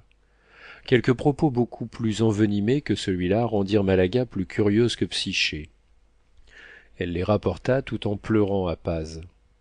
Quand j'en veux à une femme, dit-elle en terminant, je ne la calomnie pas, je ne prétends pas qu'on la magnétise pour y trouver des pierres, je dis qu'elle est bossue et je le prouve. Pourquoi me compromettez-vous? Paz garda le plus cruel silence. La Chapuzot finit par savoir le nom et le titre de Thaddée. Elle apprit à l'hôtel Laginski des choses positives. Paz était garçon, on ne lui connaissait de fille morte ni en Pologne ni en France. Malaga ne put alors se défendre d'un sentiment de terreur. Mon enfant, dit la Chapuzot, ce monstre-là. Un homme qui se contentait de regarder d'une façon sournoise, en dessous, sans oser se prononcer sur rien, sans avoir de confiance, une belle créature comme Malaga, dans les idées de la Chapuzot, devait être un monstre. Ce monstre-là vous apprivoise pour vous amener à quelque chose d'illégal, de criminel. Dieu de Dieu, si vous alliez à la cour d'assises ou, ce qui me fait frémir de la tête aux pieds, que j'en tremble rien que d'en parler, à la correctionnelle, qu'on vous met dans les journaux, moi, savez-vous à votre place ce que je ferais? Eh bien, à votre place je préviendrais, pour ma sûreté, la police. Par un jour où les plus folles idées fermentèrent dans l'esprit de Malaga, quand Paz mit ses pièces d'or sur le velours de la cheminée, elle prit l'or et le lui jeta au nez en lui disant « Je ne veux pas d'argent volé ». Le capitaine donna l'or au Chapuzot et ne revint plus. Clémentine passait alors la belle saison à la terre de son oncle, le marquis de Ronquerolles, en Bourgogne. Quand la troupe du cirque ne vit plus Thaddée à sa place, il se fit une rumeur parmi les artistes.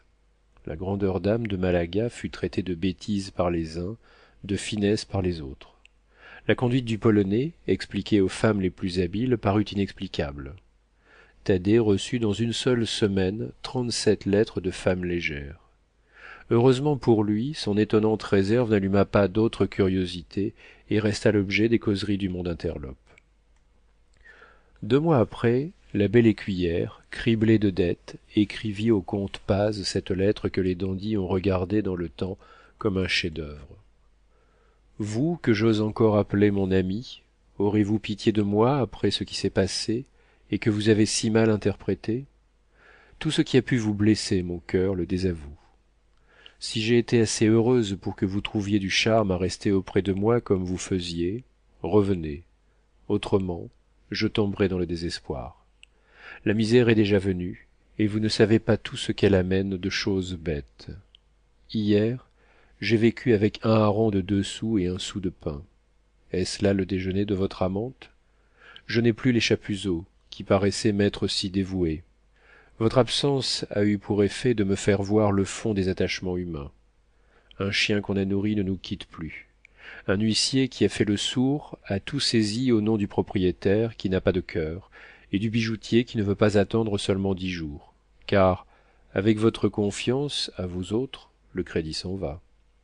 Quelle position pour des femmes qui n'ont que de la joie à se reprocher. Mon ami, j'ai porté chez ma tante tout ce qui avait de la valeur. Je n'ai plus rien que votre souvenir. Et voilà la mauvaise saison qui arrive. Pendant l'hiver, je suis sans feu, puisqu'on ne joue que des mimodrames au boulevard, où je n'ai presque rien à faire que des bouts de rôle qui ne posent pas une femme. Comment avez-vous pu vous méprendre à la noblesse de mes sentiments envers vous, car enfin nous n'avons pas deux manières d'exprimer notre reconnaissance. Vous qui paraissiez si joyeux de mon bien-être, comment m'avez-vous pu laisser dans la peine?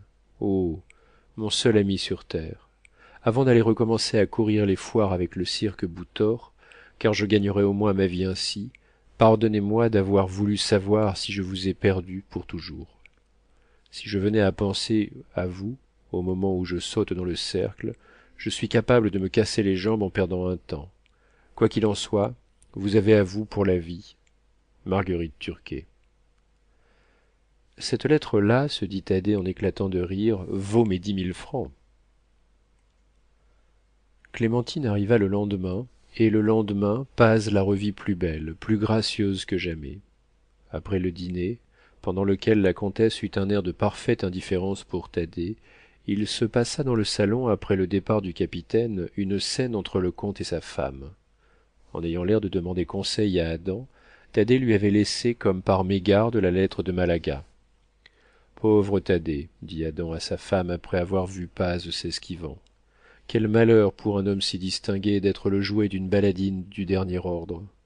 Il y perdra tout, il s'avilira, il ne sera plus reconnaissable dans quelque temps. Tenez, ma chère, lisez, dit le comte en tendant à sa femme la lettre de Malaga. Clémentine lut la lettre qui sentait le tabac et la jeta par un geste de dégoût. Quelque épais que soit le bandeau qu'il a sur les yeux, il se sera sans doute aperçu de quelque chose, dit Adam. Malaga lui aura fait des traits. Et il y retourne, dit Clémentine, et il pardonnera. Ce n'est que pour ces horribles femmes-là que vous avez de l'indulgence. Elles en ont tant besoin, dit Adam. Thaddée se rendait justice en restant chez lui, reprit-elle. Oh, mon ange, vous allez bien loin, dit le comte qui, d'abord enchanté de rabaisser son ami aux yeux de sa femme, ne voulait pas la mort du pécheur. Thaddée, qui connaissait bien Adam, lui avait demandé le plus profond secret. Il avait parlé pour faire excuser ses dissipations et prier son ami de lui laisser prendre 1 millier d'écus pour Malaga. C'est un homme qui a un fier caractère, reprit Adam. Comment cela? Mais ne pas avoir dépensé plus de 10 000 francs pour elle et se faire relancer par une pareille lettre avant de lui porter de quoi payer ses dettes, pour un Polonais, ma foi. Mais il peut te ruiner, dit Clémentine avec le ton aigre de la Parisienne quand elle exprime sa défiance de chatte. Oh, je le connais, répondit Adam. Il nous sacrifierait Malaga. Nous verrons, reprit la comtesse. S'il le fallait pour son bonheur, je n'hésiterais pas à lui demander de la quitter. Constantin m'a dit que pendant le temps de leur liaison, Paz, jusqu'alors si sobre, est quelquefois rentré très étourdi. S'il se laissait entraîner dans l'ivresse, je serais aussi chagrin que s'il s'agissait de mon enfant. Ne m'en dites pas davantage, s'écria la comtesse en faisant un autre geste de dégoût. 2 jours après, le capitaine aperçut dans les manières, dans le son de voix, dans les yeux de la comtesse les terribles effets de l'indiscrétion d'Adam. Le mépris avait creusé ses abîmes entre cette charmante femme et lui. Aussi tomba-t-il dès lors dans une profonde mélancolie, rongé par cette pensée. Tu t'es rendu toi-même indigne d'elle. La vie lui devint pesante, le plus beau soleil fut grisâtre à ses yeux. Néanmoins, il trouva sous ces flots de douleurs amères des moments de joie. Il put alors se livrer sans danger à son admiration pour la comtesse, qui ne fit plus la moindre attention à lui, quand dans les fêtes, tapi dans un coin, muet, mais tout yeux et tout cœur, il ne perdait pas une de ses poses, pas un de ses chants quand elle chantait. Il vivait enfin de cette belle vie, il pouvait penser lui-même le cheval qu'elle allait monter, se dévouer à l'économie de cette splendide maison, pour les intérêts de laquelle il redoubla de dévouement. Ces plaisirs silencieux furent ensevelis dans son cœur, comme ceux de la mère dont l'enfant ne sait jamais rien du cœur de sa mère. Car Est-ce le savoir que d'en ignorer quelque chose? N'était-ce pas plus beau que le chaste amour de Pétrarque pour l'or, qui se soldait en définitif par un trésor de gloire et par le triomphe de la poésie qu'elle avait inspirée? La sensation de Dassas mourant n'est-elle pas toute une vie?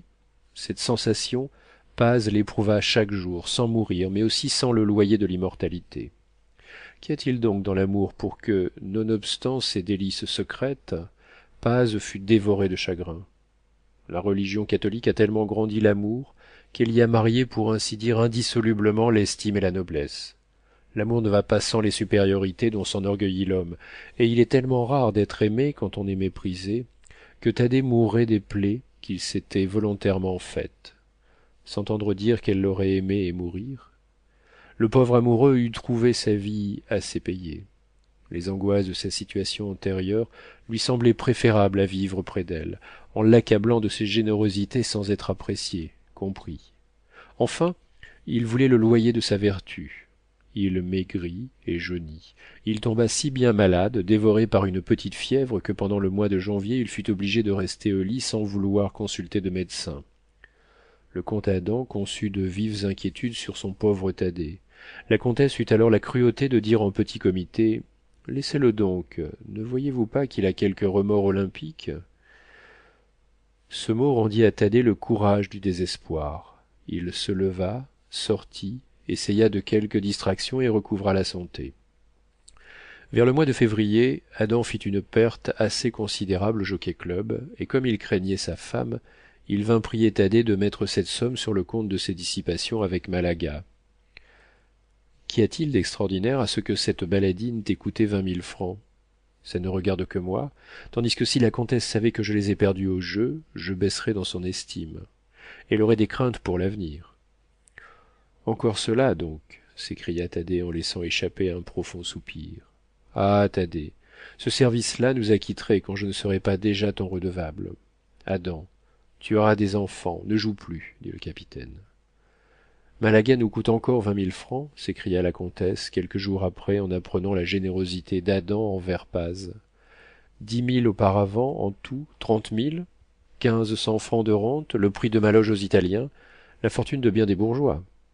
Oh, vous autres Polonais, disait-elle en cueillant des fleurs dans sa belle serre, vous êtes incroyables. Tu n'es pas plus furieux que ça? Ce pauvre Paz, pauvre Paz, reprit-elle en interrompant. À quoi nous est-il bon? Je vais me mettre à la tête de la maison, moi. Tu lui donneras les 100 louis de rente qu'il a refusés, et il s'arrangera comme il l'entend, avec le cirque olympique. Il nous est bien utile. Il nous a certes économisé plus de 40 000 francs depuis un an. Enfin, cher ange, il nous a placé 100 000 francs chez Rothschild, et un intendant nous les aurait volés. Clémentine se radoucit, mais elle n'en fut pas moins dure pour Thaddée. Quelques jours après, elle pria Paz de venir dans ce boudoir où un an auparavant elle avait été si surprise en le comparant au comte. Cette fois, elle le reçut en tête-à-tête sans y apercevoir le moindre danger. Mon cher Paz, lui dit-elle, avec la familiarité sans conséquence des grands envers leurs inférieurs, si vous aimez Adam comme vous le dites, vous ferez une chose qu'il ne vous demandera jamais, mais que moi, sa femme, je n'hésite pas à exiger de vous. Il s'agit de Malaga, dit Thaddée avec une profonde ironie. Eh bien, oui, dit-elle. Si vous voulez finir vos jours avec nous, si vous voulez que nous restions bons amis, quittez-la. Comment un vieux soldat... Je n'ai que 35 ans, dit-il, et pas un cheveu blanc. Vous avez l'air d'en avoir, dit-elle, c'est la même chose. Comment un homme aussi bon calculateur, aussi distingué...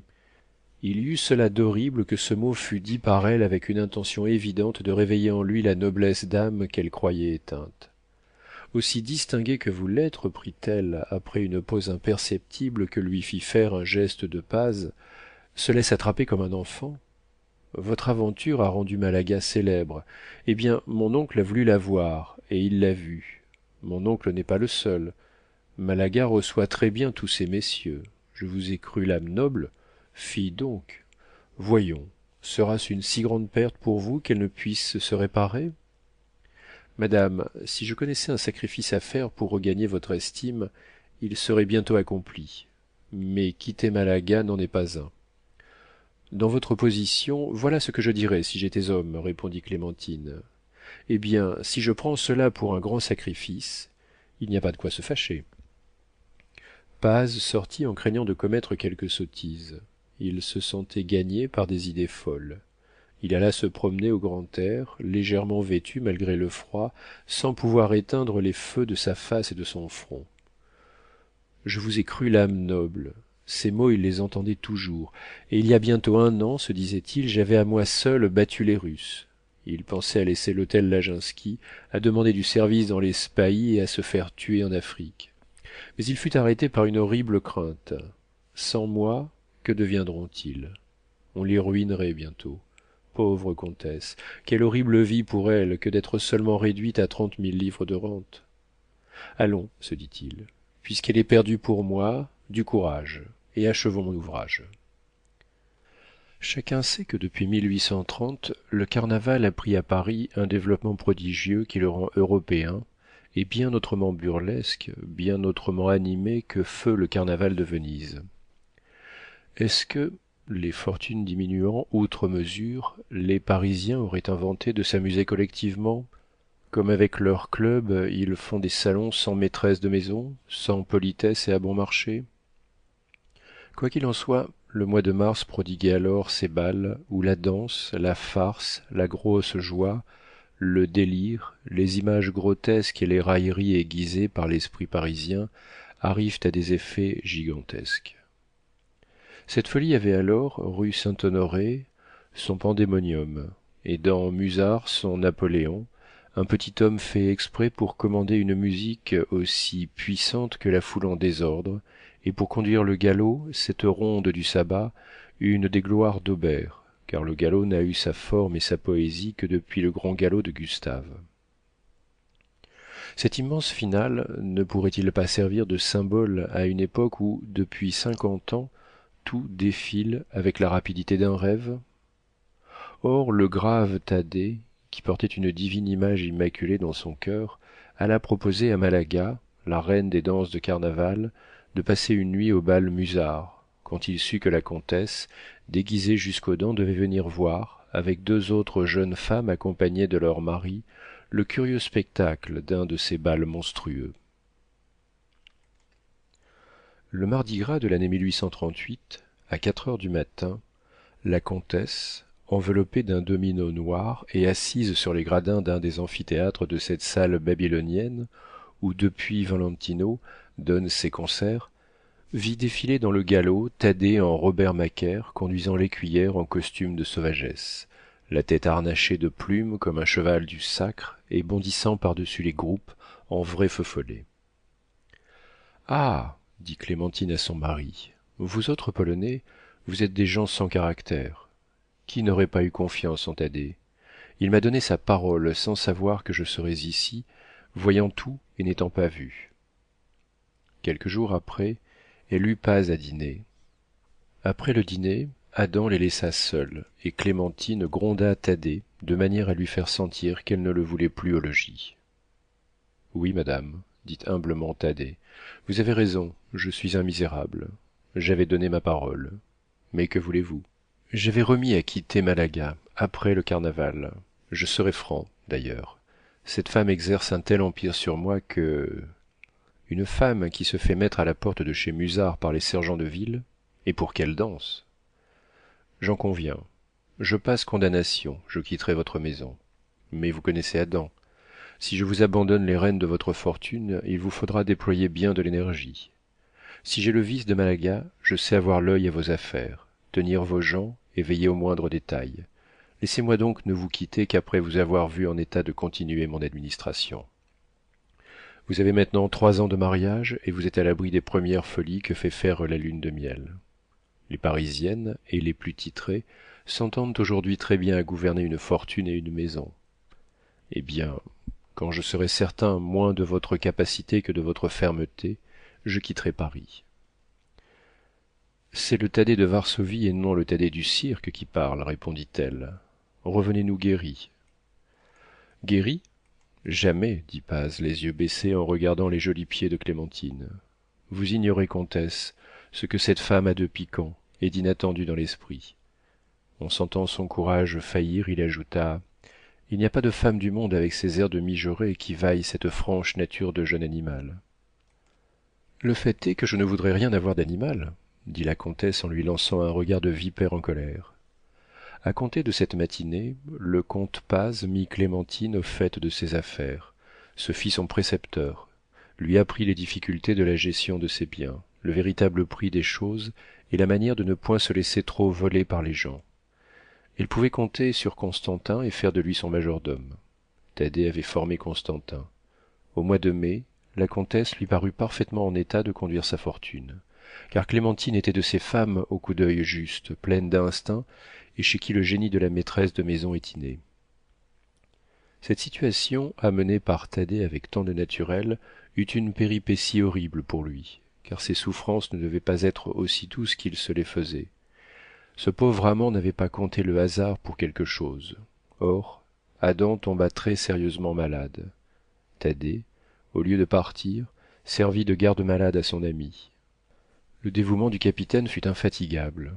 Une femme qui aurait eu de l'intérêt à déployer la longue vue de la perspicacité eût vu dans l'héroïsme du capitaine une sorte de punition que s'imposent les âmes nobles pour réprimer leurs mauvaises pensées involontaires. Mais les femmes voient tout ou ne voient rien, selon leur disposition d'âme. L'amour est leur seule lumière. Pendant 45 jours, Paz veilla, soigna Mitgislas, sans qu'il parût penser à Malaga, par l'excellente raison qu'il n'y avait jamais pensé. En voyant Adam à la mort et ne mourant pas, Clémentine assembla les plus célèbres docteurs. S'il se sauve de là, dit le plus savant des médecins, ce ne peut être que par un effort de la nature. C'est à ceux qui lui donnent des soins à guetter ce moment et à seconder la nature. La vie du comte est entre les mains de ses gardes-malades. Thaddée alla communiquer cet arrêt à Clémentine, alors assise sous le pavillon chinois, autant pour se reposer de ses fatigues que pour laisser le champ libre aux médecins et ne pas les gêner. En suivant les contours de l'allée sablée qui menait du boudoir au rocher sur lequel s'élevait le pavillon chinois, l'amant de Clémentine était comme au fond d'un des abîmes décrits par Alighieri. Le malheureux n'avait pas prévu la possibilité de devenir le mari de Clémentine et s'était enfermé lui-même dans une fosse de boue. Il arriva, le visage décomposé, sublime de douleur. Sa tête, comme celle de Méduse, communiquait le désespoir. Il est mort, dit Clémentine. Ils l'ont condamné, du moins, ils le remettent à la nature. N'y allez pas, ils y sont encore, et Bianchon va lever lui-même les appareils. Pauvre homme, je me demande si je ne l'ai pas quelquefois tourmenté, dit-elle. Vous l'avez rendu bien heureux, soyez tranquille à ce sujet, dit Thaddée, et vous avez eu de l'indulgence pour lui. Ma perte serait irréparable. Mais, cher, en supposant que le comte succombe, ne l'aviez-vous pas jugé? Je l'aimais sans aveuglement, dit-elle, mais je l'aimais comme une femme doit aimer son mari. Vous devez donc, reprit Thaddée d'une voix que ne lui connaissait pas Clémentine, avoir moins de regrets que si vous perdiez un de ces hommes qui sont votre orgueil, votre amour et toute votre vie, à vous autres femmes. Vous pouvez être sincère avec un ami tel que moi. Je le regretterai, moi. Bien avant votre mariage, j'avais fait de lui mon enfant et je lui ai sacrifié ma vie. Je serais donc sans intérêt sur la terre. Mais la vie est encore belle à une veuve de 24 ans. Eh, vous savez bien que je n'aime personne, dit-elle avec la brusquerie de la douleur. Vous ne savez pas encore ce que c'est que d'aimer, dit Thaddée. Oh, mari pour mari, je suis assez sensé pour préférer un enfant comme mon pauvre Adam à un homme supérieur. Voici bientôt 30 jours que nous nous disons vivra-t-il? Ces alternatives m'ont bien préparé, ainsi que vous l'êtes à cette perte. Je puis être franche avec vous. Eh bien, je donnerai de ma vie pour conserver celle d'Adam. L'indépendance d'une femme à Paris, n'est-ce pas la permission de se laisser prendre au semblant d'amour des gens ruinés ou des dissipateurs? Je priais Dieu de me laisser ce mari si complaisant, si bon enfant, si peu tracassier, et qui commençait à me craindre. Vous êtes vrai, je vous en aime davantage, dit Thaddée en prenant et baisant la main de Clémentine qui le laissa faire. Dans de si solennels instants, il y a je ne sais quelle satisfaction à trouver une femme sans hypocrisie. On peut causer avec vous. Voyons l'avenir. Supposons que Dieu ne vous écoute pas, et je suis un de ceux qui sont le plus disposés à lui crier « Laissez-moi mon ami !» Oui, ces 50 nuits n'ont pas affaibli mes yeux, et fallut-il 30 jours et 30 nuits de soins, vous dormirez, vous, madame, quand je veillerai. Je saurai l'arracher à la mort si, comme ils le disent, on peut le sauver par des soins. Enfin, malgré vous et malgré moi, le comte est mort. Eh bien, si vous étiez aimé, oh, mais adoré par un homme de cœur et d'un caractère digne du vôtre, j'ai peut-être follement désiré d'être aimé, mais je n'ai pas rencontré. Si vous aviez été trompé. Clémentine regarda fixement Thaddée en lui supposant moins de l'amour qu'une pensée cupide.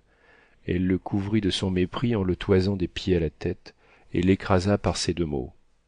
Pauvre Malaga, prononcés en 3 tons que les grandes dames seules savent trouver dans le registre de leur dédain. Elle se leva, laissa Thaddée évanoui, car elle ne se retourna point, marcha d'un mouvement noble vers son boudoir et remonta dans la chambre d'Adam. 1 heure après, Paz revint dans la chambre du malade, et comme s'il n'avait pas reçu le coup de la mort, il prodigua ses soins au comte. Depuis ce fatal moment, il devint taciturne. Il eut d'ailleurs un duel avec la maladie. Il la combattait de manière à exciter l'admiration des médecins. À toute heure, on trouvait ses yeux allumés comme 2 lampes. Sans témoigner le moindre ressentiment à Clémentine, il écoutait ses remerciements sans les accepter. Il semblait être sourd. Il s'était dit « Elle me devra la vie d'Adam », et cette parole, il l'écrivait pour ainsi dire en traits de feu dans la chambre du malade. Le 15e jour, Clémentine fut obligée de restreindre ses soins, sous peine de succomber à tant de fatigue. Paz était infatigable. Enfin, vers la fin du mois d'août, Bianchon, le médecin de la maison, répondit de la vie du comte à Clémentine. Ah, madame, ne m'en ayez pas la moindre obligation, dit-il. Sans son ami, nous ne l'aurions pas sauvé.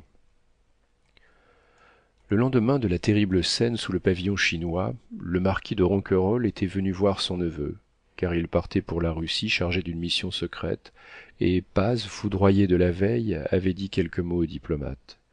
Or, le jour où le comte Adam et sa femme sortirent pour la première fois en calèche, au moment où la calèche allait quitter le perron, un gendarme entra dans la cour de l'hôtel et demanda le comte Paz. Thaddée, assis sur le devant de la calèche, se retourna pour prendre une lettre qui portait le timbre du ministère des Affaires étrangères et la mit dans la poche de côté de son habit, par un mouvement qui empêcha Clémentine et Adam de lui en parler. On ne peut nier aux gens de bonne compagnie la science du langage qui ne se parle pas. Néanmoins, en arrivant à la porte-maillot, Adam, usant des privilèges d'un convalescent, dont les caprices doivent être satisfaits, dit à Thaddée: « Il n'y a point d'indiscrétion entre 2 frères qui s'aiment autant que nous nous aimons. Tu sais ce que contient la dépêche, dis-le-moi. J'ai une fièvre de curiosité. » Clémentine regarda Thaddée en femme fâchée et dit à son mari: « Il me boude tant depuis 2 mois que je me garderais bien d'insister. » « Oh mon Dieu, répondit Thaddée, comme je ne puis pas empêcher les journaux de le publier, je vous révélerai bien ce secret. L'empereur Nicolas me fait la grâce de me nommer capitaine dans un régiment destiné à l'expédition de Khiva. »« Et tu y vas » s'écria Adam. « J'irai, mon cher. Je suis venu capitaine, capitaine je m'en retourne. Malaga pourrait me faire des sottises. Nous dînons demain pour la dernière fois ensemble. Si je ne partais pas en septembre pour Saint-Pétersbourg, il faudrait y aller par terre. Et je ne suis pas riche, je dois laisser à Malaga sa petite indépendance. Comment ne pas veiller à l'avenir de la seule femme qui m'ait su comprendre? Elle me trouve grand, Malaga. Malaga me trouve beau. Malaga m'est peut-être infidèle, mais elle passerait dans le cerceau pour vous et retomberait très bien sur son cheval, dit vivement Clémentine. Oh, vous ne connaissez pas Malaga, dit le capitaine avec une profonde amertume et un regard plein d'ironie qui rendirent Clémentine rêveuse et inquiète. Adieu les jeunes arbres de ce beau bois de Boulogne, où se promènent les Parisiennes, où se promènent les exilés qui y retrouvent une patrie. Je suis sûr que mes yeux ne reverront plus les arbres verts de l'allée de Mademoiselle, ni ceux de la route des Dames, ni les acacias, ni le cèdre des ronds-points. Sur les bords de l'Asie, obéissant au dessein du grand empereur que j'ai voulu pour maître, arrivé peut-être au commandement d'une armée à force de courage, à force de mettre ma vie au jeu, peut-être regretterai-je les Champs-Élysées où vous m'avez une fois fait monter à côté de vous. Enfin, je regretterai toujours les rigueurs de Malaga, la Malaga de qui je parle en ce moment. » Ce fut dit de manière à faire frissonner Clémentine. « Vous aimez donc bien Malaga » demanda-t-elle. « Je lui ai sacrifié cet honneur que nous ne sacrifions jamais. »« Lequel ?»« Mais celui que nous voulons garder à tout prix aux yeux de notre idole. » Après cette réponse, Thaddée garda le plus impénétrable silence, et il ne le rompit qu'en passant aux Champs-Élysées. où il dit en montrant un bâtiment en planches, voilà le cirque. Il alla quelques moments avant le dîner à l'ambassade de Russie, de là aux affaires étrangères, et il partit pour le Havre le matin, avant le lever de la comtesse et d'Adam. Je perds un ami, dit Adam les larmes aux yeux, en apprenant le départ du comte Paz, un ami dans la véritable acception du mot, et je ne sais pas ce qui peut lui faire fuir ma maison comme la peste. Nous ne sommes pas amis à nous brouiller pour une femme, dit-il en regardant fixement Clémentine. Et cependant tout ce qu'il disait hier de Malaga, mais il n'a jamais touché le bout du doigt à cette fille. Comment le savez-vous, dit Clémentine. Mais j'ai naturellement eu la curiosité de voir mademoiselle Turquet, et la pauvre fille ne peut pas encore s'expliquer la réserve absolue de Thad. Assez, monsieur, dit la comtesse, qui se retira chez elle en se disant: ne serais-je pas victime d'une mystification sublime? À peine achevait-elle cette phrase en elle-même que Constantin remit à Clémentine la lettre suivante que Thaddée avait griffonnée pendant la nuit. Comtesse, aller se faire tuer au Caucase et emporter votre mépris, c'est trop. On doit mourir tout entier. Je vous ai chéri en vous voyant pour la première fois comme on chérit une femme que l'on aime toujours, même après son infidélité. Moi l'obligé d'Adam qui vous avait choisi et que vous épousiez. Moi pauvre, moi le régisseur volontaire, dévoué de votre maison. Dans cet horrible malheur, j'ai trouvé la plus délicieuse vie. Être chez vous un rouage indispensable. Me savoir utile à votre luxe, à votre bien-être, fut une source de jouissance. Et si ces jouissances étaient vives dans mon âme quand il s'agissait d'Adam, jugez de ce qu'elles furent alors qu'une femme adorée en était le principe et l'effet. J'ai connu les plaisirs de la maternité dans l'amour, j'acceptai la vie ainsi. Je m'étais, comme les pauvres des grands chemins, bâti une cabane de cailloux sur la lisière de votre beau domaine, sans vous tendre la main. Pauvre et malheureux, aveuglé par le bonheur d'Adam, j'étais le donnant. Ah! Vous étiez entouré d'un amour pur comme celui d'un ange gardien. Il veillait quand vous dormiez, il vous caressait du regard quand vous passiez, il était heureux d'être, enfin vous étiez le soleil de la patrie à ce pauvre exilé, qui vous écrit les larmes aux yeux, en pensant à ce bonheur des premiers jours. À 18 ans, n'étant aimé de personne, j'avais pris pour maîtresse idéale une charmante femme de Varsovie, à qui je rapportais mes pensées, mes désirs, la reine de mes jours et de mes nuits. Cette femme n'en savait rien, mais pourquoi l'en instruire? Moi j'aimais mon amour.